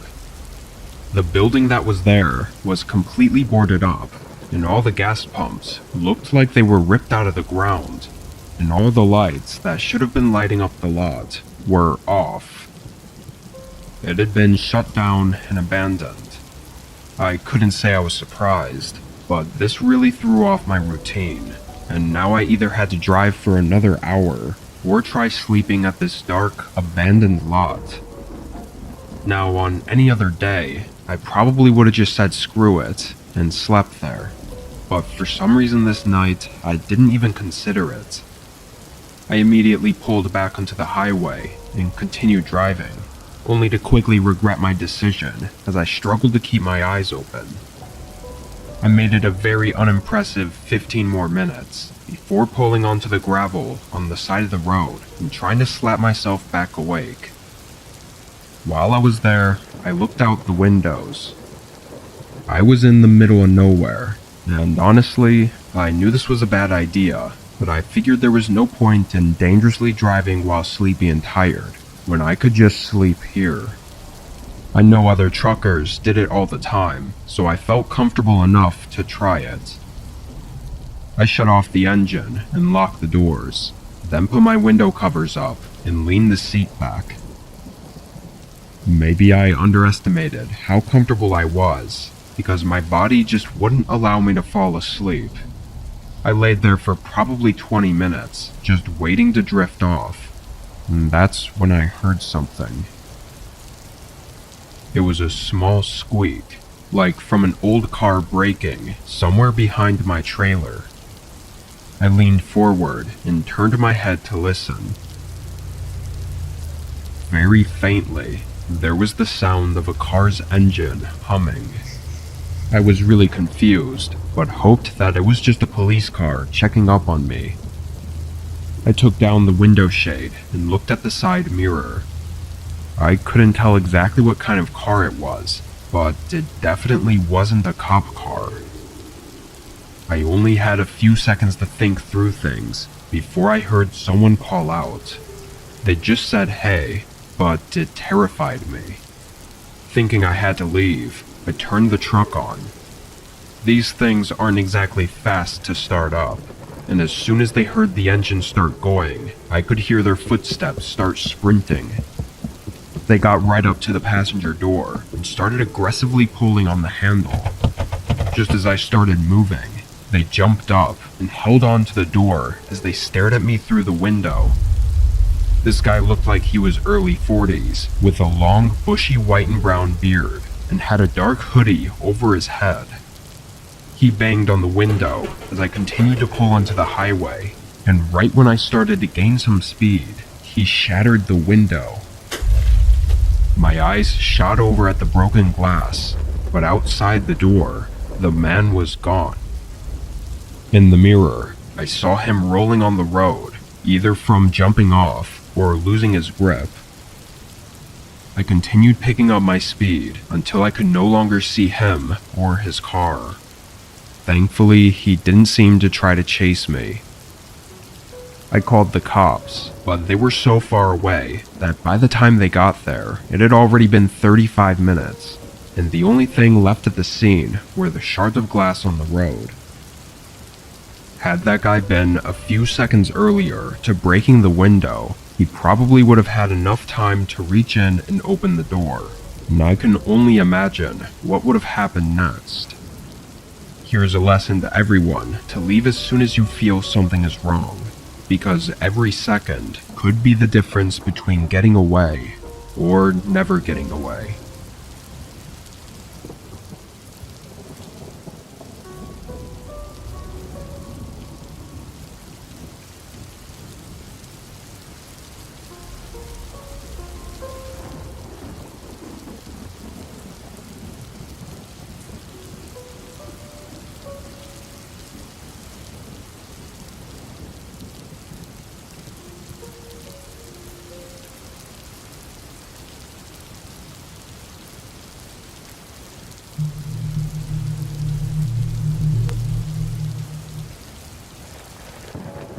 I had just gotten out of work at 11 p.m.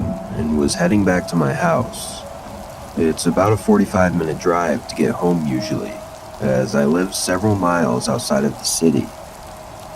It's always very quiet, and the roads are pretty empty once I start to get further out and closer to home. I always enjoyed the drives back from work. I found them peaceful and just a nice way to wind down after a long day.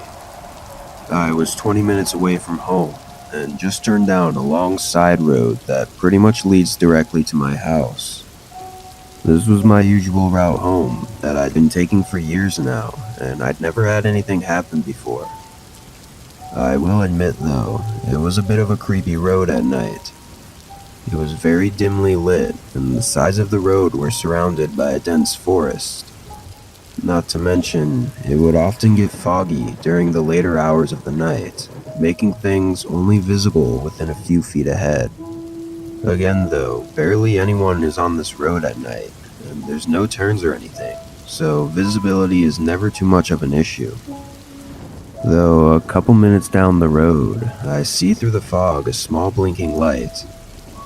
I couldn't really tell how far ahead it was, or even what side of the road it was on. I slowed down, and as I started to get closer, the light turned off completely. At this point, I was maybe going 15 to 20 miles per hour, when out of the fog, a small car pulls out from the side of the road and stops directly in front of me. I tried to brake, but I was too close already, and my car tapped the back of theirs. I was kind of in shock at first as to how suddenly it all happened, but I noticed neither of our cars really had much damage. Not really knowing what to do, I opened my door and stood beside my car, waiting for them to get out as well. I could see them moving around in the front seat, but I couldn't tell what they were doing. As I stood there, I looked at his car, noticing how old and worn it was and that the headlights were all turned off. Eventually, a man got out of the car slowly and began making his way over to me. From what I could see, he looked like a middle-aged man and was a pretty large guy. I decided to start off and asked, "Is everything okay? You pulled out pretty quick." He was acting a little strange, looking all around and never making eye contact with me. After a couple seconds, he replied, "Yeah, sorry." I wasn't really sure how to respond, but he was starting to really make me uncomfortable, and I didn't want to be out on an empty road alone with him. I told him that there was no real damage to either car, so I was going to get back on the road and head home. But as I began reaching for my car door, he told me to wait. He told me he wanted to check his car out for damage before I left. I said okay and stood next to my car as he looked at his back bumper. But then he started to walk around his car, pretending to look at it for damage, which was really weird because I had only tapped his back bumper. As he started to make his way to the passenger side, I saw a large figure get up in the back seat and start moving towards the door. I immediately got in my car and locked it as a man got out of the back door. Both of them began waving their hands at me, telling me to stop. I was panicking at this point and put the car in drive and went around them down the road. Looking in the rearview mirror, I could see their lights turn on through the fog. I could see their lights for about 30 seconds, but eventually they faded out. I pulled into a gas station that was about 5 minutes from my house and waited there just to make sure that they didn't follow me home. But the car never passed by. After waiting for 15 minutes, I headed home. I decided not to call the cops at the time, as I wasn't entirely sure if I was just overreacting or not. I'm still not sure what those people really wanted, but the more I think about it, everything about that situation felt wrong. I don't know what their plan was, but part of me feels like something very dangerous was about to happen if I had not gotten out of there in time. Another part of me wishes I had reported the incident, as I find myself wondering, What if they had stopped following me so that they could try and lure someone else into their trap?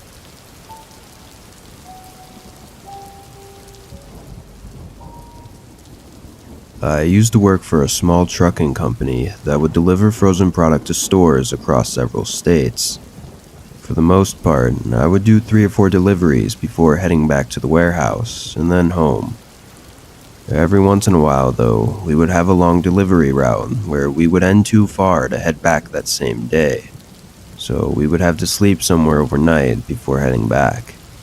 Usually, I'd just pull the truck into a truck stop and rest for a few hours and then get back on the road. Anyways, I was scheduled for a long delivery this day, and I knew I wouldn't get back until pretty late the next day.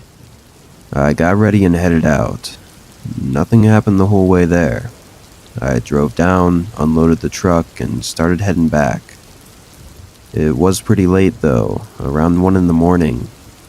I figured I should rest for an hour or two before continuing all the way back. The last sign I saw for a truck stop said 40 miles ahead, so I still had a bit before getting there. I tend to space out for long periods of time when driving down long straight roads, especially this late at night when nobody else is on the road. Though I saw something flicker in my side mirror. I looked over and noticed headlights shining from right behind the trailer, but I couldn't see the car at all. This usually means that the car is in my blind spot because it's too close to the back for me to see.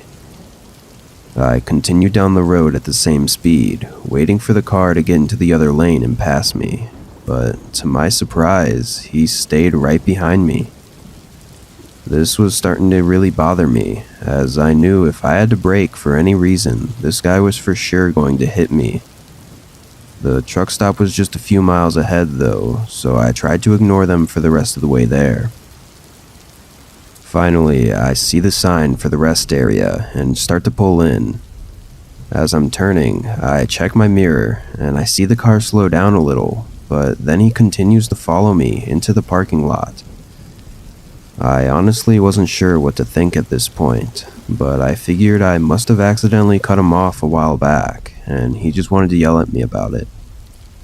I've gotten a lot of angry drivers in my years of trucking, so I was pretty used to it, but I've never had anyone follow me like this.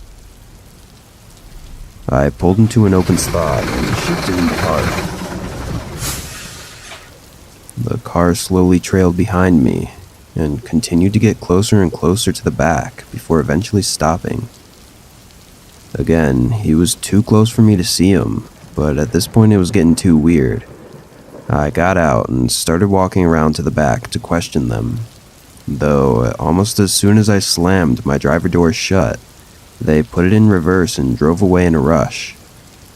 I couldn't see too well, but I could tell it was an older man and the car was white and rusted all over. It looked pretty similar to one of those old police cars with the front bumper bars and everything. I stood out there by the back of the truck for a couple of minutes, making sure everything was securely locked and that he didn't come back. Then I got back in the truck and turned it off. I double-checked all the doors to make sure that they were locked and did one quick glance out all the windows for any more cars. Then I laid back and closed my eyes. I woke, hearing a bang echo through my trailer. I checked my watch, seeing it had been almost 2 hours and was a little past 3 a.m. Then there was another bang, but this time louder. I looked over in the side mirror and saw a very faint shadow moving around towards the back. This time I got pretty freaked out. I grabbed a small knife that I kept in the middle compartment and started making my way to the back. But this time I left the driver door open as to not make any noise. As I got closer, I crouched down a little and looked under the trailer.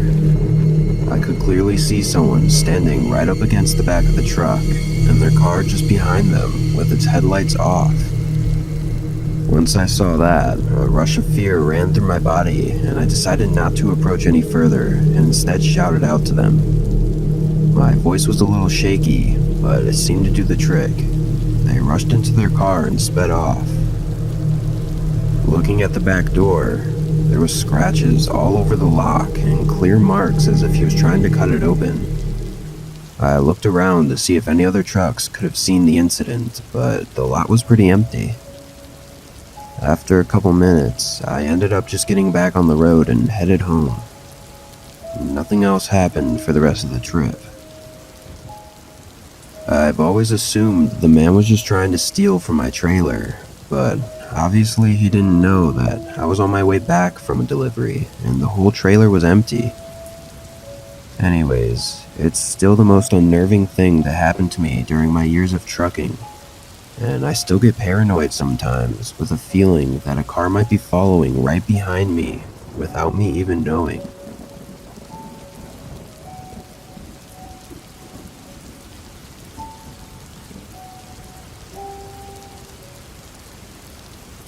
I was attending a popular concert in the south side of Chicago last year.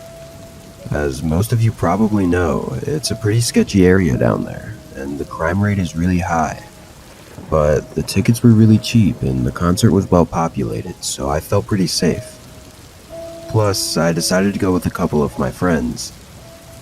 The concert was great and we all really enjoyed ourselves, but we knew the drive out would be pretty bad with all the traffic.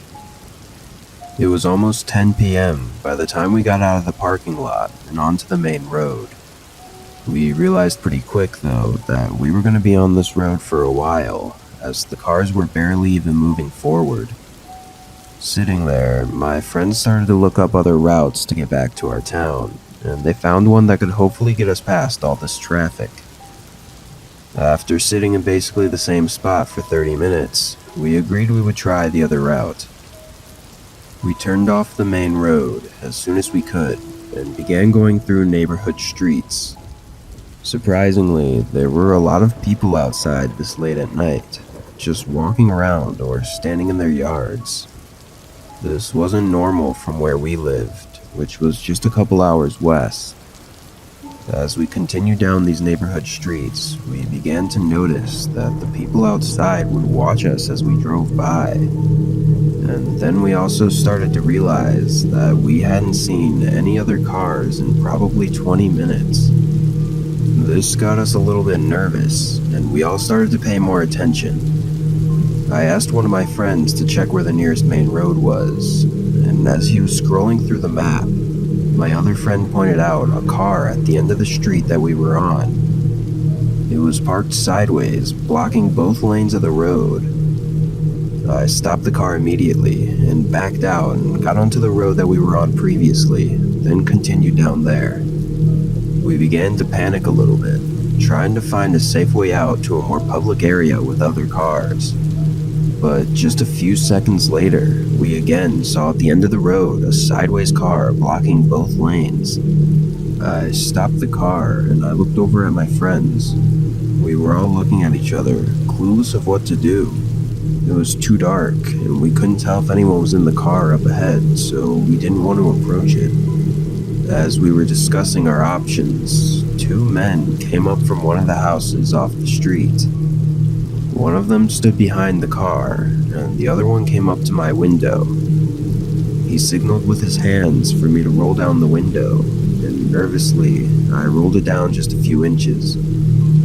The man looked at each of us and scanned the inside of the car, then asked me where we were headed. "Just back to the highway," I said. He nodded and looked over at his friend, who started to walk over to the passenger side. There was a small moment where it felt like everything went silent and nobody moved. Then suddenly, both men grabbed the doors, trying to open them repeatedly. I reacted as fast as I could, putting the car in reverse as everyone was screaming. Just as I started to back out, the man tried to stick his arm through the gap in the window and even got stuck for a second as I pulled the car back before slamming to the ground. I turned around and floored it out of the street and went back to the way we came. We were all in total shock. I tried to stay calm, but I was shaking uncontrollably. We we all agreed we would go back to the same way we came and just get on the highway from there. I think we were all pretty shaken by the situation, but I do think that I handled it pretty well. Luckily, our doors were locked though, because I'm not sure if I'd be here right now if they weren't.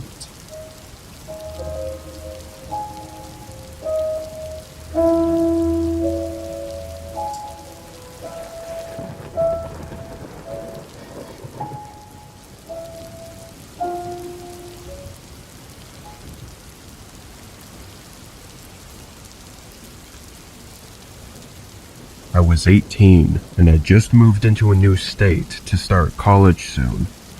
I only had a few days before classes started, but I wanted to explore a little while I had the chance. The area around the campus was full of forests and hills with tons of outdoorsy stuff to do, so I found a trail that I thought looked nice and drove down one afternoon to walk it. Online it said it was only a 2-hour trip, so I didn't bring much, only a camelback for water.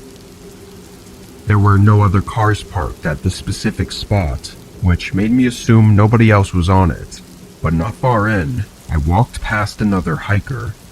He was sitting on a fallen tree off the side of the trail and nodded his head at me as I passed by. It looked like he was on his way out because he was sweating and looked somewhat dirty, like he'd been outside for a while already. I kept walking for about 30 more minutes, just keeping to myself and listening to music, when out of nowhere, I heard a man's voice yelling. I turned around and saw that same person I'd passed, waving at me to get my attention. I stopped and waited as he jogged up to me.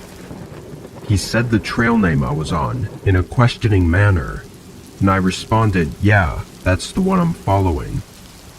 He then pointed to my right.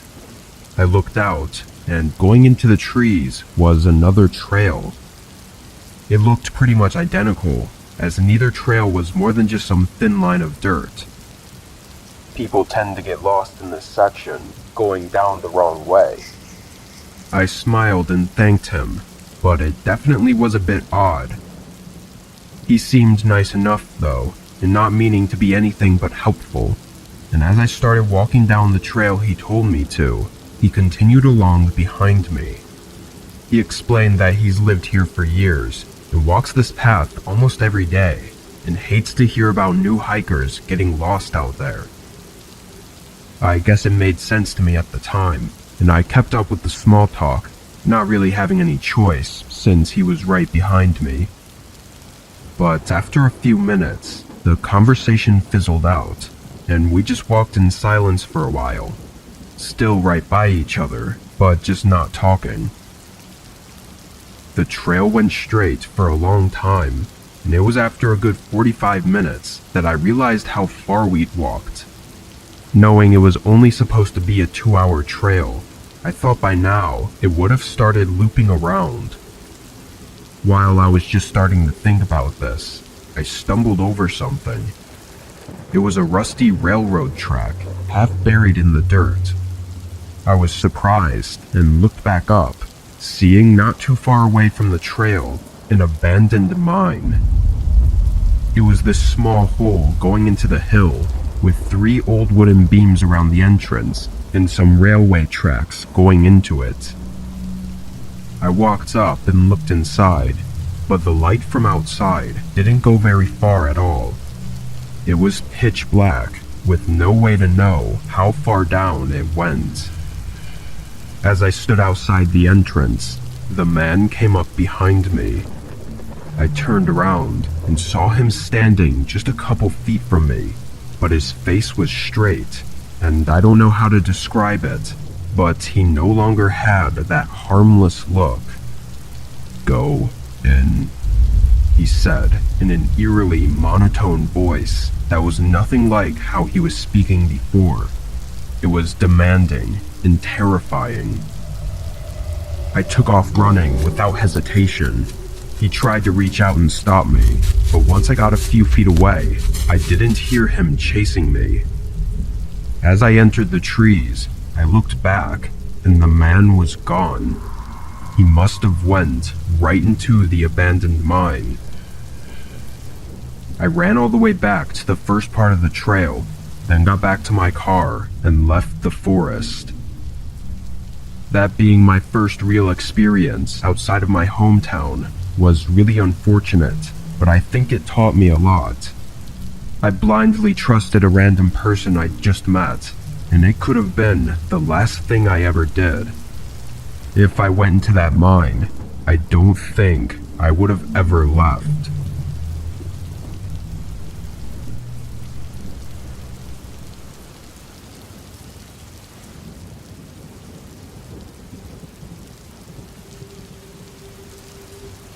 This was in 2016.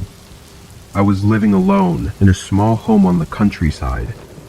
Rarely would anyone come by my house, unless it was a delivery person. This day I had gotten out of work at 8 and made the long drive home, arriving around 9. As I went down the dirt driveway and got up to my house though, a woman was standing at the front door. I was rightfully startled to see someone at my house so late in the day, and there wasn't even a car anywhere. I parked on the driveway and got out, cautiously looking around as I walked up to the front door. The woman looked like she was in her late 20s and had a large smile on her face, waving at me as I approached her. "What are you doing here? I think you have the wrong house," I said, stepping past her and putting myself between her and the front door.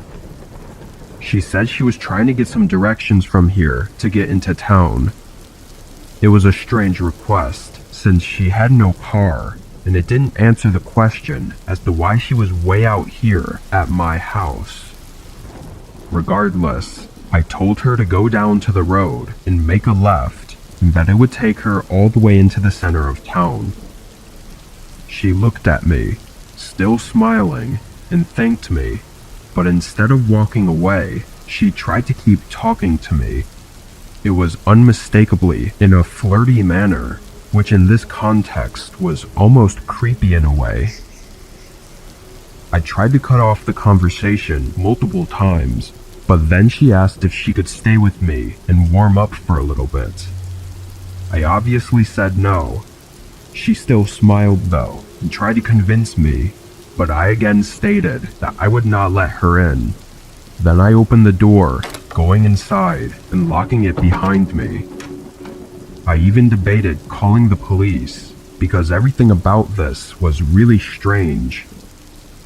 However, I heard her walk off the porch and watched out the window as she went down the driveway and faded out into the dark, heading toward the road.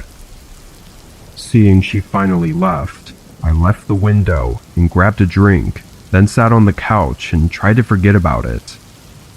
I opened my laptop and put on a Netflix show while I wound down for the night.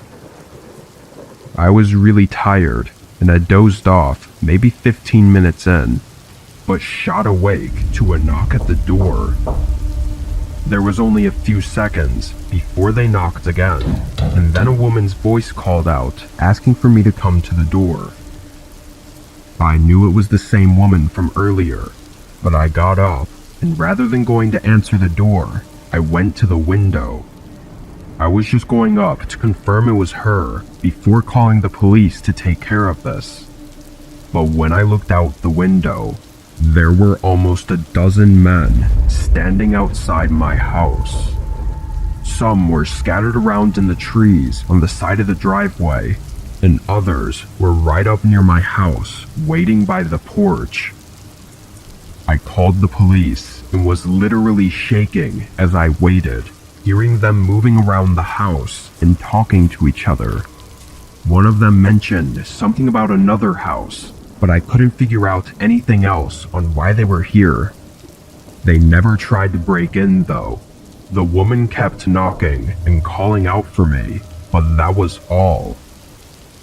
When a patrol car finally came down the driveway, all of them sprinted into the woods in a direction that led to nothing but denser woods. Eventually, though, 3 days later, I found out some unfortunate and horrifying news.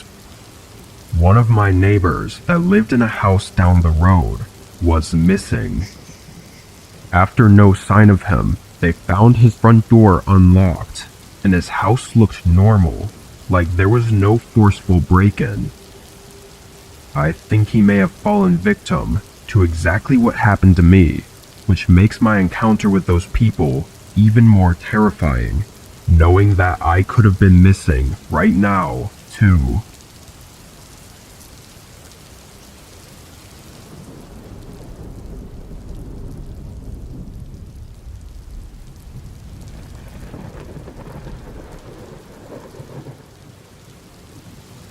I'm an Uber driver in my city and was working a later shift than usual this night. I had something come up in the morning, so I didn't get started until well past 8 p.m. This was my first time ever working this late, so I didn't really know what to expect as far as how busy or not busy it was going to be. I got my answer pretty quick though, because by 11, I'd only done 4 drives. I was even thinking about switching over to Uber Eats for the night and seeing if I had better luck there. But then another pickup request came through. It was a 35-minute drive, which was good for me because it meant I'd get paid more. I accepted it and pulled into the pickup location.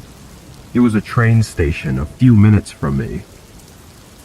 I drove through the parking lot slowly, looking around for any signs of the person I was supposed to pick up. After making a full circle through the lot and still not seeing them, I parked and just waited. There wasn't a single car in the parking lot, and I don't even think any passenger trains were running at this time of night. I thought they might have even set the wrong location, but before I texted them, I saw a man coming up to my car. He had a dark sweatshirt on with a hood over his head, and aside from confirming the ride was for him, he didn't speak. I began the drive, and the man stayed quiet in the back seat, not even taking his phone out or anything. He just sat there, looking ahead. I didn't want to be that driver that always tried to make conversation, so I just drove and stayed quiet as well. While driving, a couple times I quickly glanced at him in the mirror. His eyes were staring directly back at me. This wasn't an uncommon occurrence when driving people around, but for some reason with this guy, it felt really unnerving. He didn't look away either. He stared at me until I looked away. After a pretty unsettling 35-minute drive, I finally got to the drop-off location. It wasn't an address. It was a specific location that the man had pinpointed on the map. This specific location was at the end of an open field that was covered in dense fog. I looked back in the mirror, seeing the guy staying in the car and not moving. Get out. Not sure if I heard him right. I turned my body and looked at him. He looked me in the eyes with a terrifying stare and said it again. Get out. I felt my body tense up, and before I could think of what to do, I saw from the corner of my eye multiple other guys running up to my car. There were 2 or 3 of them, all holding bats or knives, and wearing dark hoodies that covered their faces.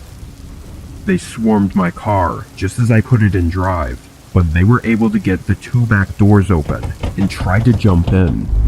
The man inside the car was yelling at me and trying to reach over and open my door, probably to push me out. As I started gaining some speed though, and getting away from the group, the man inside fell into the back seat again and then jumped out onto the road. All the men disappeared into the fog right after that. I kept going, pulling into a gas station a few miles down the road. Both of the back doors were still open and swinging around, and there were dents all over my car that I think they did while I was driving off. An officer met me at the gas station to take my report, and another went to the field it happened at, but the whole group was nowhere to be found. They did find a phone on the road though, which was the one used to book the Uber. It probably fell out of the guy's pocket when he jumped from my car, but it turned out to be a phone that was reported stolen not even an hour before I picked up the guy. This seemed to all be an elaborate plan to rob a bunch of people, including me. Though it's hard to assume they would have just let me go with no harm done and let me contact the police right away. They probably would have done something to ensure they had the time to get away in my car without getting caught. I don't know what would have happened, but I know I barely got away that night.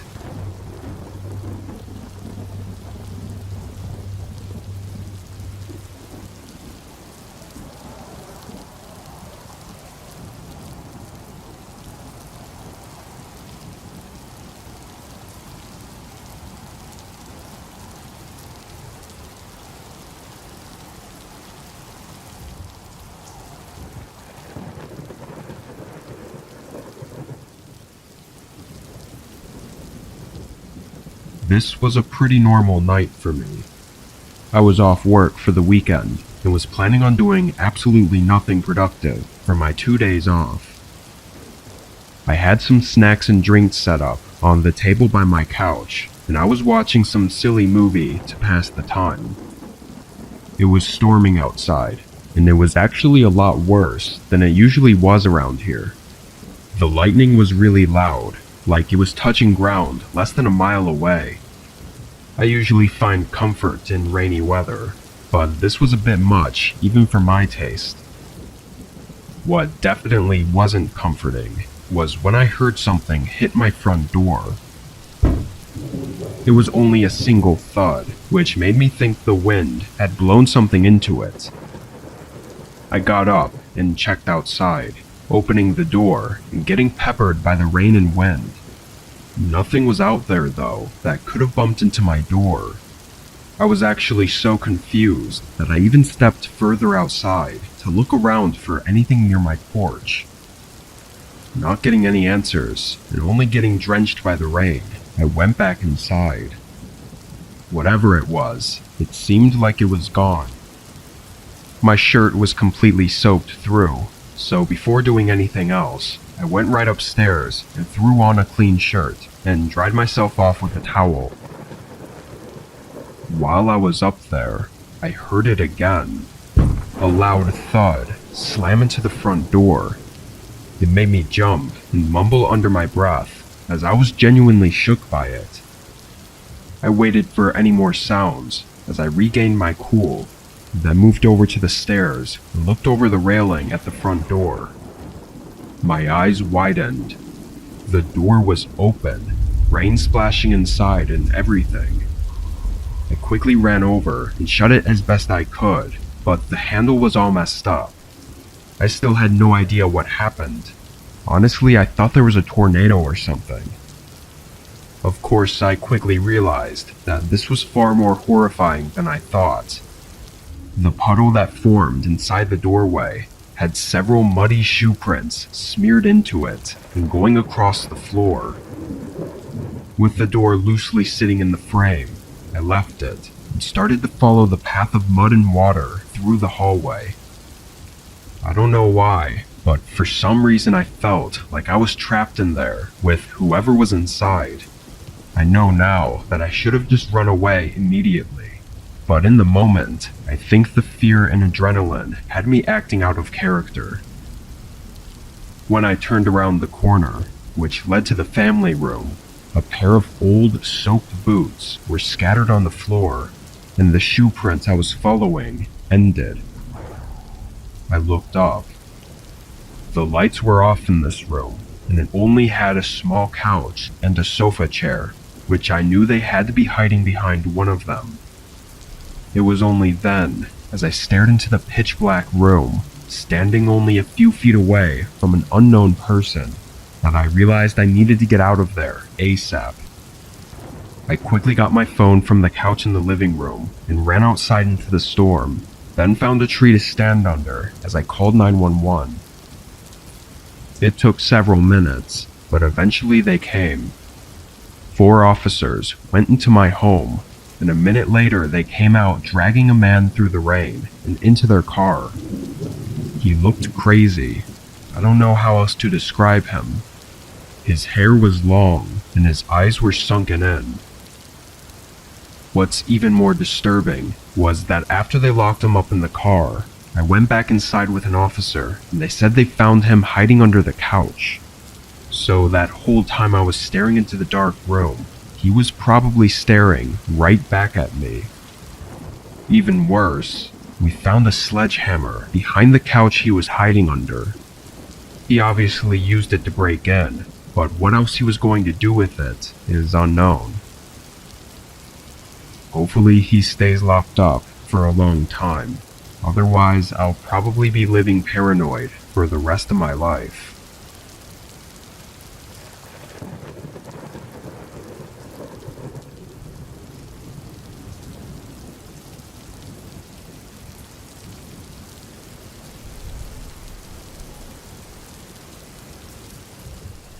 I work for a tech company as a customer support agent on their 24/7 live chat service.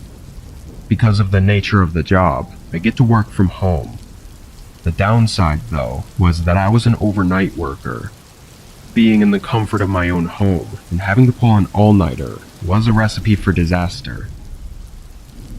This was a regular work night. I had my plugin open on my laptop that automatically receives new chats. I'd probably get 5 to 10 customers an hour, and each chat usually resolved within 2 minutes, so a lot of my job was just waiting. I kept a hot cup of coffee on my desk and had YouTube open on my other monitor. Around 2 a.m., maybe a little earlier, I was helping a customer figure out their refund when I heard something outside. It was a man, seemingly calling out for someone to help them. Something about it sent chills through me, as it sounded like they were right outside my house. Being in the middle of a chat, though, I couldn't get up to check who it was right away. Also, I wasn't even sure if I wanted to. I had a bad feeling. I continued to help the customer, hearing this man calling out in the background for several minutes. Once I was done, I decided to just look out the window and see what was going on. Whoever it was, though, I knew they couldn't possibly need help that bad if they were standing in the same spot for multiple minutes. I went downstairs, and after hearing them call out again, I realized they were somewhere near the back of my house. I went up to the window and peeked through the blinds. My backyard was fenced in, but standing right in the middle was some guy. He yelled again, but his body didn't move. It looked unnatural, as he was standing there, looking as if nothing was wrong. It was really dark, but I could tell he was wearing a hoodie and dark jeans. I figured it was probably best to just leave this guy alone. He was probably drunk or some kind of druggie. I left the window and went back upstairs. Almost as soon as I left, though, the guy stopped yelling. It kinda creeped me out, like he somehow knew I was there, but I hoped that it just meant he was leaving. A minute later, I got another customer to help. I started typing in my message, and before I could finish, extremely loud knocking suddenly came from downstairs. I could tell from the hollow plastic sound that it came from the back door. I knew it had to be that guy, which now made me nervous. What could he possibly want? Clearly, whatever it was, he wasn't going to leave without it. I quickly finished typing, then picked up my phone and reported the guy to the police. Then I went back downstairs. I looked down the hallway, and immediately, I could see him standing at the back door. His face was pressed into it as he stared through the door right at me. He started hitting the door again, and I wasn't sure what else to do, so I kinda just stood there. After maybe 30 seconds, his face fell flat, and he backed away. Then he walked through my backyard and climbed the fence. As I watched, though, thinking this was all over, I could see his figure moving through the gaps in the fence panels, and that's when I noticed several more figures moving outside the fence. Police took my account of what happened, and I described the guy as best I could. I think it was a whole group plotting something. Maybe the one guy was just to get me to open the door, and the rest would come after. I really don't know. I just pray this was a random attempt, and not something they were specifically going after me for. If that's the case, then that might not be the last I see of them.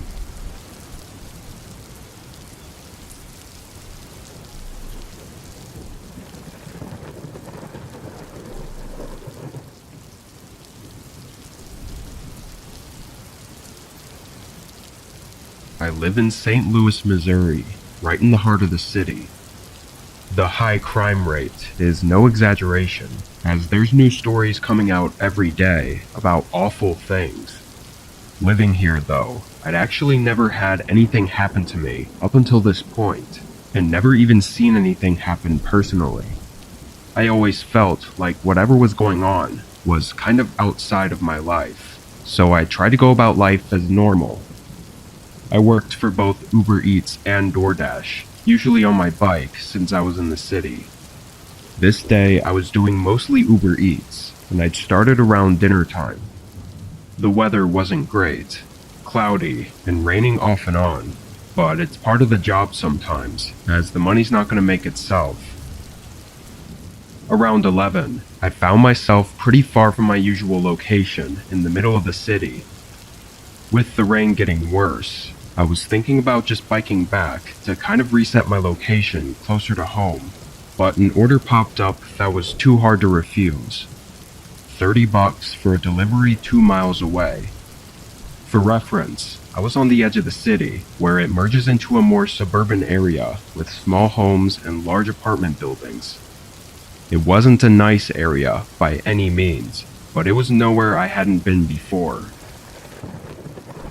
I rode up to the restaurant and got the bag, then strapped it to my bike.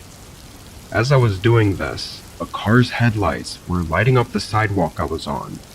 It was parked a little ways down and had been there the whole time. I got on my bike and started heading out, and as I did, I saw the headlights move out and continue behind me. Just a coincidence, I assumed, but as I made a few turns and cycled into the neighborhood, that same car was still behind me. After a couple minutes, I made it to the apartment building that the delivery was for. I pulled up to the bike rack and swung my chain around it, and moments later, the car pulled into the parking lot. Now I was freaking out a little. Maybe it was still a coincidence, but I was still a bit on edge about them possibly stealing my bike. I grabbed the order and hurried inside, trying to drop it off quickly. I went up to the second floor and got to the room, then knocked on the door. It was a cash payment, which a lot of people do around here, but was super inconvenient right now. As I waited for them to answer, I looked down the hallway. It was dimly lit and really run down. Paint peeling on the walls, missing ceiling tiles, and even some mold near some of the doors. It was also oddly quiet for such a large building. Quiet enough for me to hear a couple people coming up the steps. I knocked on the door again, but kept my eyes fixed on the end of the hallway. I could feel my heart rate rising, like my body knew something was wrong about this. Then 2 men showed up at the end of the hallway. They were walking toward me, making eye contact, like they were staring me down. The person in the room still didn't open up, but I didn't know what to do. I tried to leave and walk past the 2 men, but they blocked the whole corridor and pushed me back. Then the door swung open. Another man, clearly with these 2, helped force me into their room, slamming and locking the door with me inside. I was screaming for my life at this point, with no idea what was going on. They threatened me and took me into the bedroom, which was completely empty of anything. They tossed me in and locked the door. I sat there in the middle of the small empty room and just felt hopeless and terrified. I could hear the three men talking, and they said something about getting both of us into a car. Both of us. I didn't know what that meant. Then there was screaming. Not from the men, though. It was from police officers, yelling for them to open the door. From what it sounded like, the men didn't put up any fight. I was helped out not too long after, which was when I figured out what both of us meant. There was another victim in one of the other rooms. I guess 10 minutes before I got there, they had done the exact same thing to a different delivery person. They ordered it, followed them, and kidnapped them. A neighbor had heard the commotion and called for help, which is why the cops arrived so quickly.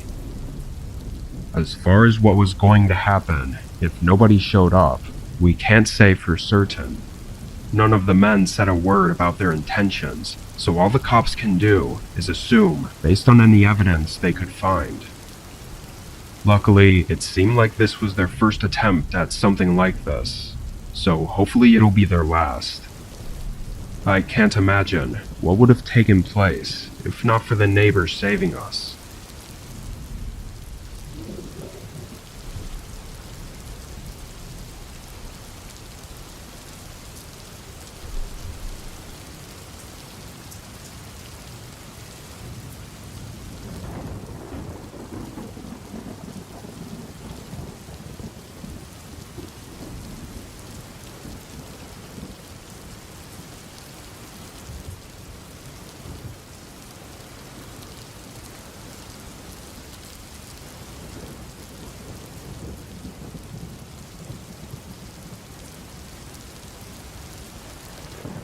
Last year, my roommate moved out of the house we had been renting together for the past 4 years. By then, both of us had gotten better jobs and were getting paid more, and the house we had wasn't the best, so it was only a matter of time before one of us moved out to get their own place. After he moved, though, I was able to use more of the space in the house and actually just decided to stay there for another year or two. This happened during this time in early December. Our area was going through a week of some pretty bad snowstorms, and the office I worked at allowed us to work from home for a few days if we wanted to. Obviously, I chose to take the offer. I used my old roommate's bedroom as an office and worked throughout the day, but at one point while I was working, there was a knock at the front door. I left the room and checked who it was. There was a man on the porch in a heavy winter jacket. He didn't seem to be a worker or delivery person of any kind, just some regular guy. I opened the door, getting hit by a rush of snow and wind. How can I help you? The man smiled and apologized for interrupting my day, then explained his situation. He said his car got stuck in the snow right on the side of the road next to my house, and he didn't have a phone on him, so he asked if he could borrow mine. Obviously skeptical, I told him to give me a minute. Then I closed the door and went to the other side of the house.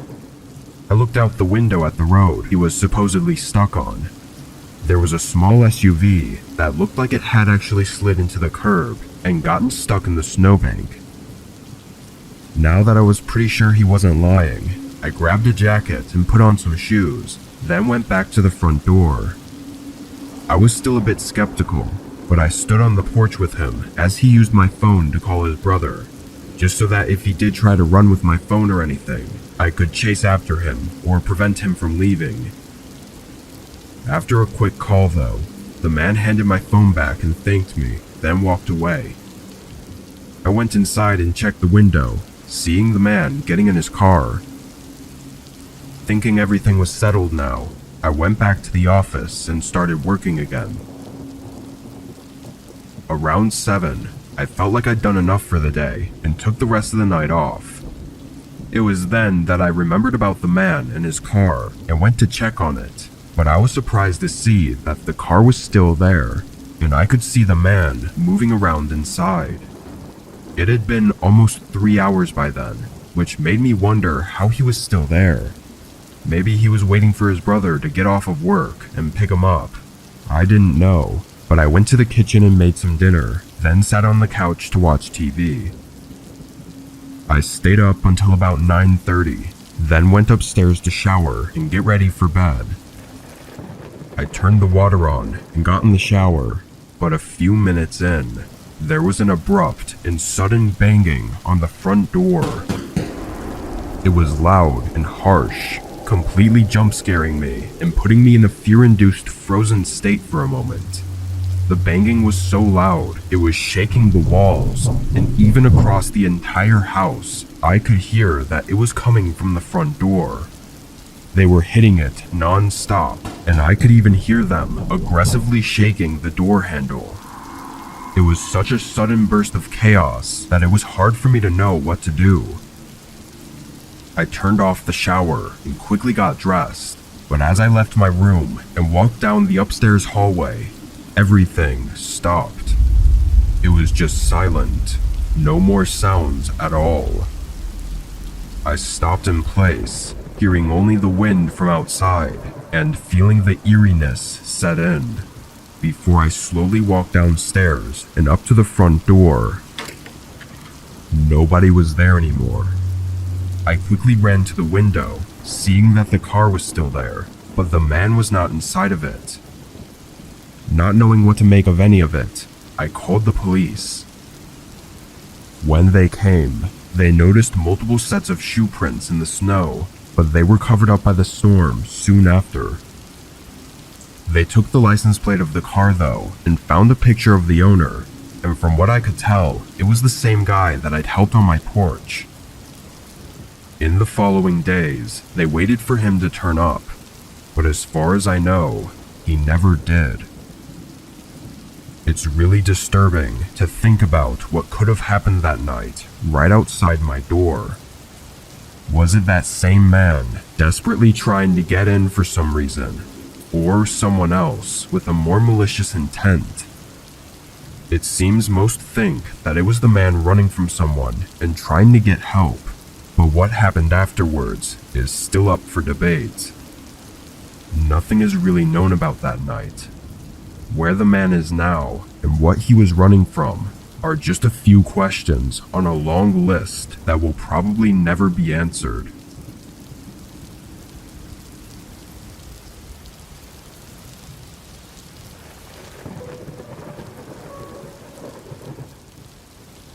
It was January, and I was renting out a winter cabin that was by an ice fishing lake. It was a very small, bare-bones cabin with only the essentials and was only there for people like me who liked going out to the lake for fishing or ice fishing. I'd usually bring a friend along with me, but sometimes I went by myself and never had any issues with it. I had planned out 3 days there, with no other real plans in mind except sitting out by the lake and fishing. On the first day when I got there, I set up my things in the cabin and made myself at home, brewing some hot coffee and relaxing by the fireplace for most of the afternoon. This cabin was only a single room, so the bed, fireplace, and everything else was all in one area. Anyway, I fell asleep early and woke up at 7 a.m. to go out to the lake. It was about a 10-minute walk from the cabin, down a short forested path that was entirely covered in snow. Once I reached the lake, I found a good spot and got my things situated, drilled into the ice, and started fishing. I find it to be really stress-releasing to just sit there and fish, though I do know a lot of people find it to be boring. I stayed on the lake for several hours, probably 3 or 4, then packed my things as the snow was starting to pick up and the wind was getting heavier. I walked off the lake and back onto the path, but immediately noticed a set of footprints in the snow going alongside mine from earlier. They went right up to the edge of the lake I was at, then turned around and went back down the path toward the cabin. Feeling a little uneasy that someone was out here and had been right behind me, maybe watching me, I chose to follow the prints and see where they led. They mostly went along with the path, going right back to the cabin, but instead of going up to the cabin, they veered off into the woods. As far as I could see, they continued in a straight line, going through the trees. Even more confused and slightly nervous, I went back inside the cabin and warmed up by the fireplace. There was nothing else out here for miles from what I was aware of, so anyone being out here was just odd, especially in the winter. I made food and stayed in the cabin for the rest of the night, keeping the fireplace running and mostly just reading. But about an hour after sunset, I heard movement outside. A very light crunching in the snow, but in the recognizable pattern of someone walking. I moved over to the window and looked, instantly seeing a figure out by the trees, walking toward the path. They were wearing thick clothing, covering every part of them, making it hard to get any details on what they looked like. Once they got to the path, though, they turned and started coming right for the cabin. I ducked my head down, now just listening to the footsteps getting closer and closer until they were right up to the wall. The footsteps moved to the side, coming right up to the window I was hiding under. Their shadow moved around like they were peering inside the cabin, but then they stopped. I tilted my head up, seeing their eyes staring right back at me. I jumped away, now standing a few feet from the window as the person quickly tried to lift it open. I ran and grabbed a nearby knife, but after a few more attempts at opening the window, the person ran off. I watched their figure disappear into the snowy woods, going in the same direction I'd seen them come from. After that, I packed up and ran for my car, leaving the area only a few minutes later. I don't know who they were or what they wanted, but they knew I was staying there after seeing me at the lake and willingly came back in the middle of the night to try and break in through the window, so they definitely had something horrible in mind. Luckily, I got out unharmed, but I have a feeling that that night was close to being my last.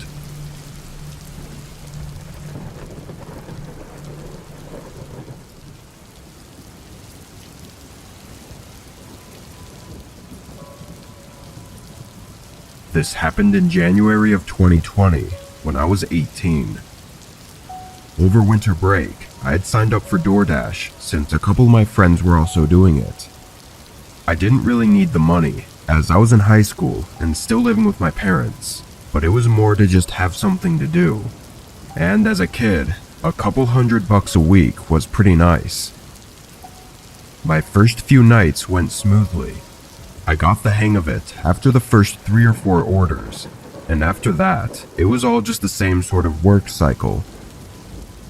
During my second week, I started working more though, getting excited about making money for the first time and trying to make as much as I could. My friends were doing the same and had mentioned that on days with bad weather, you'd usually make even more. So on the one night when snow started coming down, I chose to hit the road and do some deliveries. For the first hour, I was FaceTiming one of my friends as we were both driving around, but he stopped and went home around 8. It was Saturday, so I could stay out as late as I wanted, but by 10, I was getting a little bored. I took up one more order. I got the bag and drove to the neighborhood it was in. This was just some regular street with very average houses. By now, the snow had covered up everything though, which made it both hard to drive and hard to see the numbers on the houses. I slowly made my way down the street until finally finding the right address. It was a 2-story, typical-looking suburban home that still had Christmas lights hanging on the trees outside. I parked and put my hazards on, then got out. I double-checked that the bag had everything as I walked up the driveway, but as I approached the porch, I saw that the front door was open. Not all the way, but enough to be strange considering it was snowing and cold. I figured it was so I could leave the bag inside the house rather than out in the snow. So when I got up to the door, I pushed it a little bit more open and slid the bag inside the house. But just as I pulled my phone out to take a picture for confirmation, I heard a woman's voice yell from across the house. She asked if I was the delivery person dropping off her order. It sounded like a young woman, maybe even early 20s. Yeah, I put it right here in your doorway. I said, not expecting the conversation. The woman responded right away, saying I could push the door open and bring the bag to her. I knew it was strange to be asking me to go inside their house, but I pushed the door open just to see where they were. Past the entrance, there was a long hallway that led to what I think was the kitchen, and on the wall, I could see the clear shadow of the woman who was presumably standing right around the corner. Where do you want me to bring it? There was a long moment before the woman responded. She leaned half of her body around the corner and showed herself at the end of the hallway, telling me to just bring it over to her and gesturing with her hands for me to come in. But as she went back around the corner and out of sight, I realized that the shadow outline on the wall hadn't moved with her. It was someone else's shadow standing somewhere by her around the corner. I stood there for a second as I felt blood rush through my body. Then I quietly placed the bag down and took a few steps back before turning and rushing away from the house. I stumbled into my car and glanced back at the house as I pulled away. In the front window, the figure of a large man approached and watched as I left. I stopped at a nearby gas station to catch my breath and rethink everything that happened. It was pretty clear by how everything played out that this was some kind of setup, but I also knew the police would have nothing but my word to go off of. I did end up reporting it, but when they went to the house to ask the woman about what happened, she denied that anyone else was there and denied the officers access to search the home for anyone else. So, like I said, the police were unable to do anything at the time. What the woman and the man were trying to do by getting me inside their house is unknown, and I can only imagine that I wouldn't be here right now if I had gone inside without thinking twice.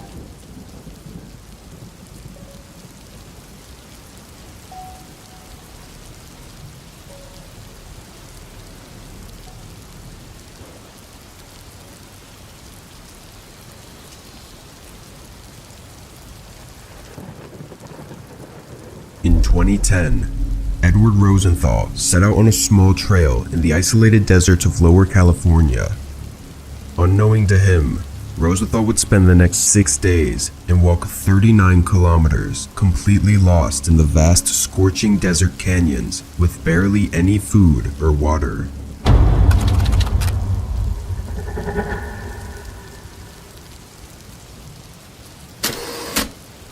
Edward Rosenthal was a real estate broker, poet, and experienced hiker at the age of 64.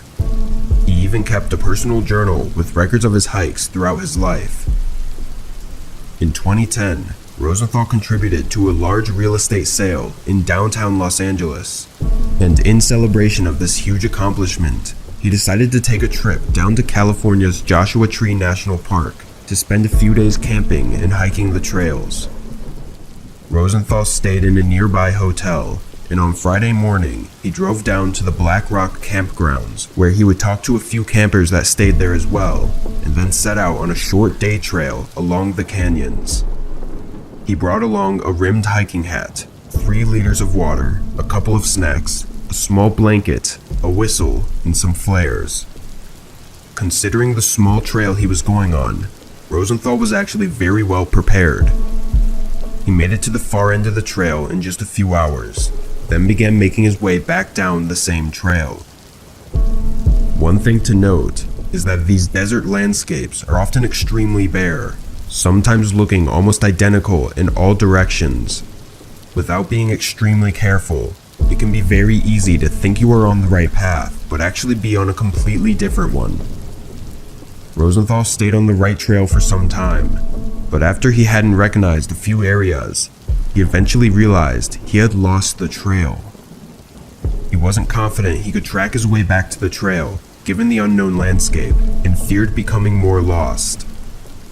With few options, Rosenthal took a turn in the direction he thought would intersect with the main trail. Unfortunately, this only turned him further from safety. He hiked for nearly a day and a half, going 2,000 feet down the canyons before he had run through all of his food and water. Rosenthal knew his situation was dire, and he needed to find somewhere to shelter. While he had never been in such a situation before, he knew that hiking blindly through a desert was only going to shorten his time before becoming fatally dehydrated. He found a small ravine along the canyons that provided a small area of shade. He tried using his flares, but they failed to light. After trying to call out with his whistle for several hours, Rosenthal sat against the ravine walls and waited. He would stay at that same exact spot for 4 more days. By now, Rosenthal had been lost in the desert for a total of 5 full days. He was starved, extremely dehydrated, and losing hope. During the days he had been sitting against the side of the ravine, there were no signs of a rescue in sight. Fearing he may not make it, Rosenthal took off his hat and got his writing pen from his pocket. On the rim of his hat, he wrote messages to his wife and daughter, saying how much he loved them and that he didn't want his funeral to be sad. He wanted them to party and celebrate his life, rather than grieve over his death. He finished writing what he believed was his final departing message, then put his hat back on and rested his eyes. What Rosenthal didn't know was that on Saturday afternoon, at the same time that Rosenthal sat against the ravine, the hotel he checked into noticed he had not yet returned. Not long after, a camper staying at the Black Rock campground also noticed his car was still at the trailhead. Authorities were notified, and a search was set out on Sunday, 2 days after Rosenthal had taken the wrong turn. For 3 days, 60 rescuers surveyed the areas around the trail Rosenthal was said to have taken. They used helicopters, ground search teams, and search dogs. On the 3rd day, they found a set of tracks they believed were Rosenthal's and followed them down the canyon until they reached the ravine, where they lost the tracks. This was the same ravine that Rosenthal had taken the wrong turn at. And just on the other side, Rosenthal was writing his farewell messages on the rim of his hat. The ground search team notified the air patrol helicopters, and on Thursday morning, Rosenthal was spotted by a helicopter, sitting against the ravine wall, waving shiny reflective fabric at the pilot. Rosenthal was rescued after 6 days being lost in the desert. He was treated at a nearby hospital and made a full recovery. Rosenthal's decision to stop walking and wait for a rescue very much led to his survival by conserving as much water and energy as possible. Upon returning home safely with his family, Rosenthal wrote one last entry in his hiking journal. It said, "Still here."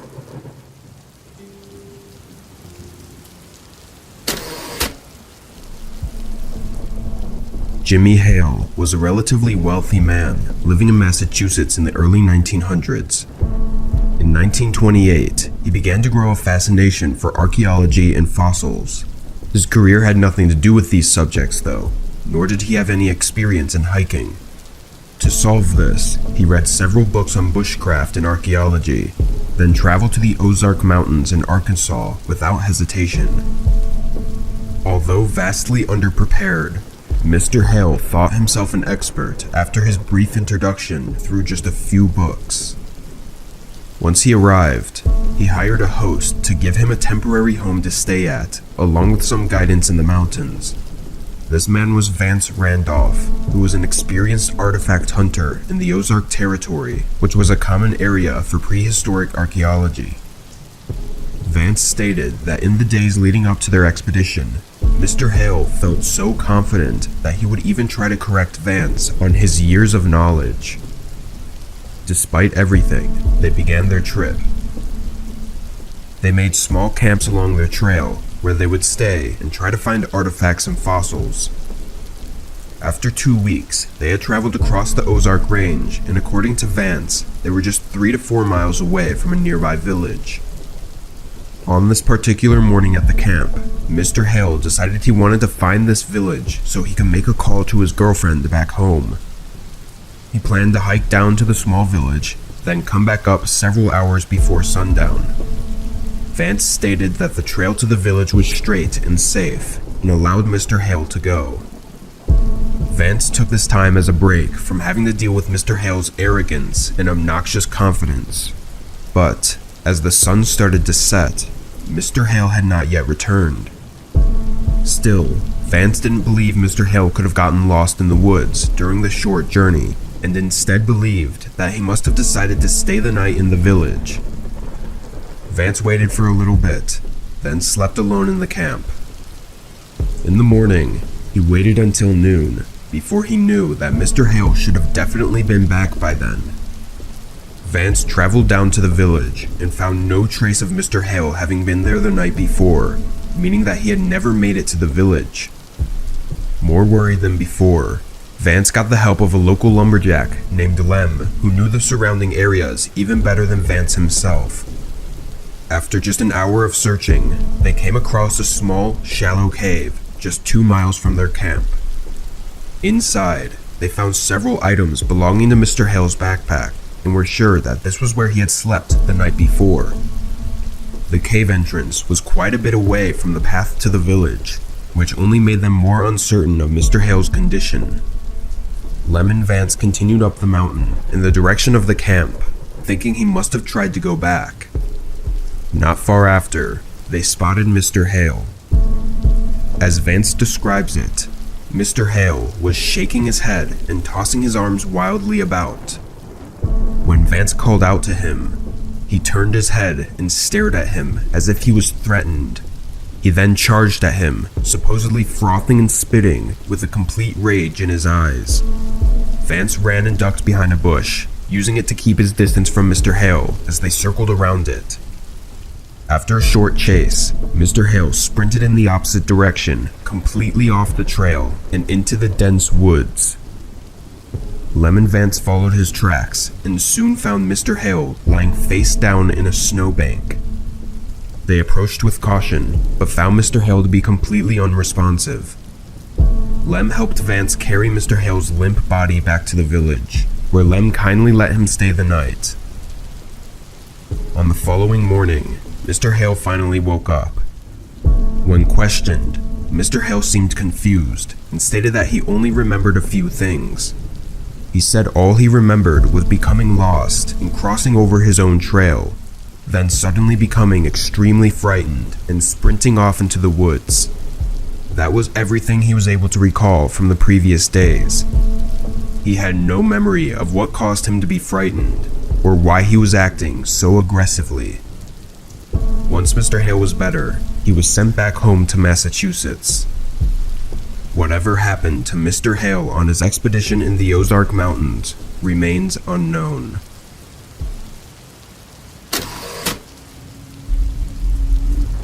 On July 6, 2018, Angela Hernandez woke up trapped in her SUV, floating in the Pacific Ocean. She had little memory of how she got there or what had happened. Angela would spend the next 7 days clinging on to her life. That same day, just minutes prior, Angela was driving down a coastal highway in Central California, making her way south. It was a relatively nice day, and the drive was relaxing with a great view of the ocean.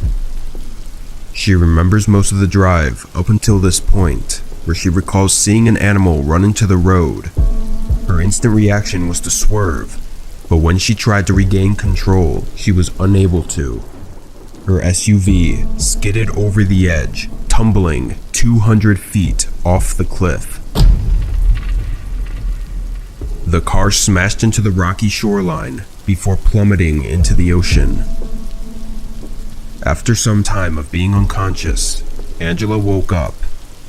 She stated that she was still in the car and could feel water rising over her knees. She looked around, seeing the power in her car was out and the windows were rolled up. Angela quickly grabbed a multi-tool from her side and started smashing it against the window. Every bone in her body was in immense pain, and even then, she didn't know the full extent of her injuries. When she finally got the window to break, she hauled her body through the door and swam all the way to the rocky cliffside, where she passed out soon after reaching it. When Angela woke, it was still daylight, and she began to realize the situation she was in. The cliff she fell from was not in a high-traffic area, and the rocky beach she was on was completely isolated. There was no way up the steep terrain, and the cliffside seemed to go on as far as she could see. Out in the distance, she saw her SUV washed up against the rocks with its roof torn off. Even despite her horrible condition, Angela began making her way along the rocks to look for help. As she walked with nothing but socks on, she could hear cars passing on the road above her, and she could see cars on the far end of the highway where the road curves around a hill. She was too far for anyone on the road to see her though, and the highway was too loud for anyone to hear her screams. She slept on the rocks, starving, thirsty, and sunburnt. The next day, authorities were notified about Angela's unknown whereabouts, and a small search team was sent looking. They had confirmation of seeing Angela driving her SUV down the highway the day before, so that's where they began the search. Unfortunately, the heavy fog from the coast persisted for several days, making it nearly impossible for rescuers to spot her or the wreckage. But right under them, 200 feet down, Angela was fighting for her life in critical condition. She spent the next 6 days using a hose she salvaged from her car to catch dripping water off the mossy rocks on the cliffside. While only getting a few drops at a time, everything counted in that situation. Over these days, she watched helplessly from the rocks as cars passed right by her on the highway. On Friday the 13th, Chad and Chelsea, a married couple, were walking along the beach, exploring the areas that nobody ever went to. At some point in the middle of the day, one of the hikers spotted a car bumper floating along the beach. They got closer, where they now saw the wreck site. The SUV was completely crumbled, and they had no idea how long it had been there. They saw no signs of anyone. The hikers were sure that whoever was in the vehicle would not have survived, and likely had been swept into the ocean. Chelsea convinced her husband to check the area for bodies, just to be sure, and in his search, he spotted a woman between some rocks, partially in the water. They both ran over to Angela, giving her water and calling for a rescue. First responders showed up quickly and roped down the cliff to treat her injuries before hauling her back up and transporting her to the hospital. By the time she was rescued, Angela was suffering a brain hemorrhage, fractured collarbone and ribs, and a collapsed lung, along with other injuries. Thankfully, Angela was able to make a near full recovery after the incident.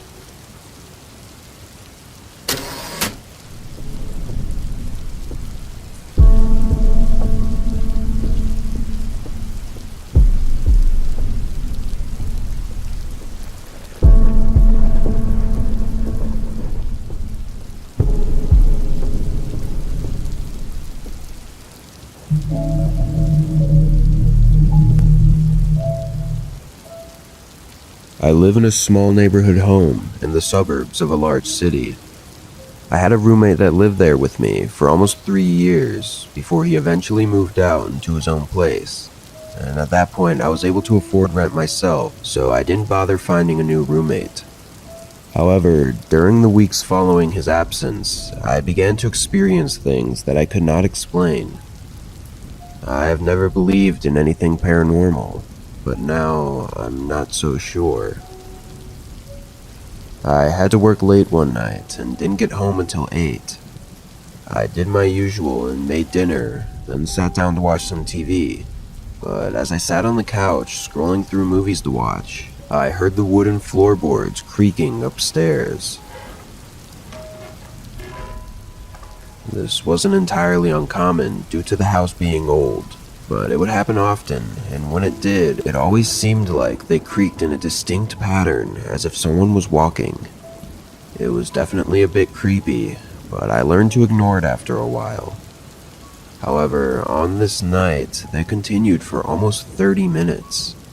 I muted the TV and listened as the noises would travel slowly across the entire upstairs, moving room to room. This definitely freaked me out more than usual, and I thought that there might actually be someone upstairs. I stood up and shouted, hoping to scare them out, or to at least know that it was just the old house so I could continue with my night. But as soon as I shouted, the creaking stopped. I waited, listening for anything else, but after a few minutes of silence, I decided to check upstairs myself. I went to the kitchen and grabbed a knife just in case, and then I made my way up. I went room to room, checking every inch of the place, but found nothing. Everything was where it had been, and there were no signs of anyone being here. I figured it had to be just a really big coincidence that the noise stopped as soon as I shouted, and I made my way back to the couch to try and forget about it.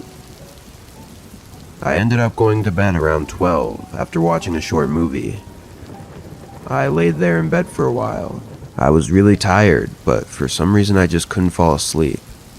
After a little bit, I got up to use the bathroom. The way my house is set up, my bedroom is on the right side of the hallway upstairs, and the bathroom is right across from it on the left side. So I opened the door and stepped into the hallway.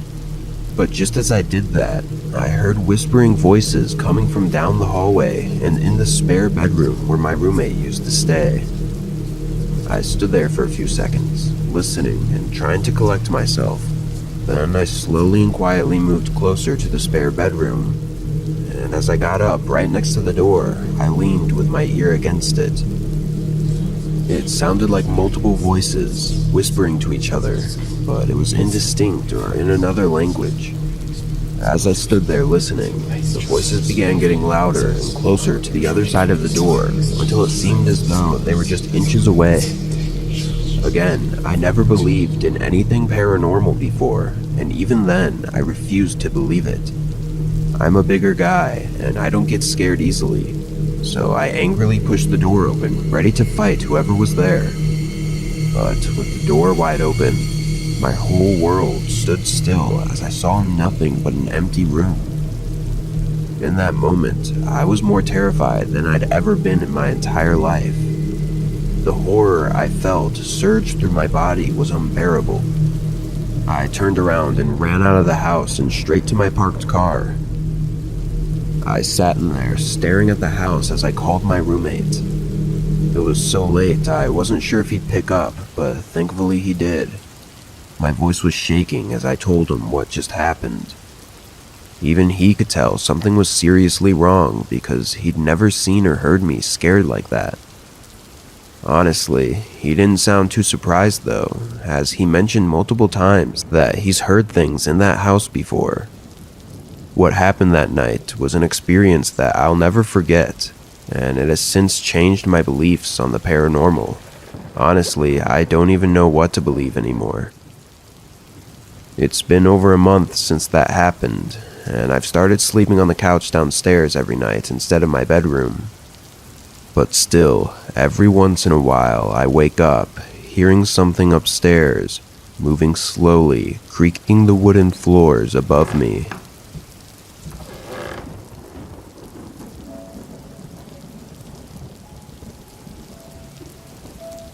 I've had a lot of inexplicable experiences in my life, some that even today I can't wrap my head around. My first thought isn't necessarily that it's the paranormal, as I'm not sure if I believe in that kind of thing. I have an open mind, but I don't buy into things that easily. Most things that happen, I blame on my mind playing tricks on me, or sleep deprivation, or simply the fact that it could be a mental illness that has gone undiagnosed. There is one moment though, or I suppose a few moments, that have been on my mind for some time now. One happened while I was in the shower, and as water poured over my head, I heard my brother yell my name. Breathe. Breathe. The second one was louder than the first, as if something was wrong. I could have sworn I heard my dog barking as well. Annoyed but concerned, I got out and cracked the door open, then called back to them. But after waiting a few seconds, there was no response. I quickly dried myself off and put on my robe, then headed downstairs, asking what they needed again. However, I still got no response. My dog was on her bed, fast asleep, and my brother was nowhere to be found. I looked out the window, and their car wasn't even there. This wasn't the first time my mind has decided to play these annoying games, so I didn't really think much of it, honestly. I've had auditory hallucinations before. None to that degree, but maybe they're getting worse, and I need to sleep more. That's my way of trying to reason with myself, and it worked the next time that I heard my brother yell my name, and they weren't there. But then it happened a third time, and then a fourth, my brother calling for me loudly and distinctly. That's when I started to get worried. I thought I was genuinely going crazy. I decided to bring it up to my brother while playing Borderlands one night. We talked about our mental health a lot because our parents don't believe in therapy, so we kind of became each other's safe haven. I explained everything that's happened over the past month, and instead of giving advice or sympathizing like he usually does, he just gets really quiet for a second until he says he's been experiencing the same thing, except it's been our mom yelling his name, but she's never been home when he goes to check. He says it's happened around 5 or 6 times, maybe a month or two ago, but he also thought his mind was playing tricks. It seemed after that talk, things began to stop. I didn't hear anything for almost 3 weeks, but then something happened that I'll never forget, and will probably never have an explanation for. I was sitting in my bed in my room, scrolling through Instagram, when my mom starts aggressively calling my name from downstairs. I've never heard her voice before. It was always my brother's, so I didn't even think anything weird of it. I was about to get up and see what she wanted, when suddenly my mom burst through the door, asking me what I wanted. I didn't know what to say, but I could tell that she was annoyed by the look she gave me. She asks me again what I wanted, and I just kind of shook my head, trying to understand what was going on. Then she angrily sighed and said not to yell her name while she's making dinner, and walked out, leaving the door open. Still in shock, I got up to close the door, but as I walked across the room, my heart stopped when I came to the realization. I immediately sprinted over to the window and looked at the driveway. My mom was at work. I slammed my door shut and sat on my bed crying as I called my brother. I was absolutely terrified and wanted to get out of the house, but couldn't even get myself to go downstairs alone. My brother didn't pick up, as he was at work, so I was left stuck there. I ended up locking myself in my small bathroom while I waited for either my brother or my mom to get home from work, though I knew it would be hours. Thankfully, nothing else happened until my mom got back. And this time, I was very hesitant when she called for me, but it ended up being okay. I told my brother that night, and he said he'd never had anything like that happen to him. To this day, I still have no answers as to what I was hearing and seeing. But honestly, I'm writing this and sharing it in hopes to be able to forget about it and move on. I don't want to know anymore, because I don't think I can handle the truth if it really was the paranormal.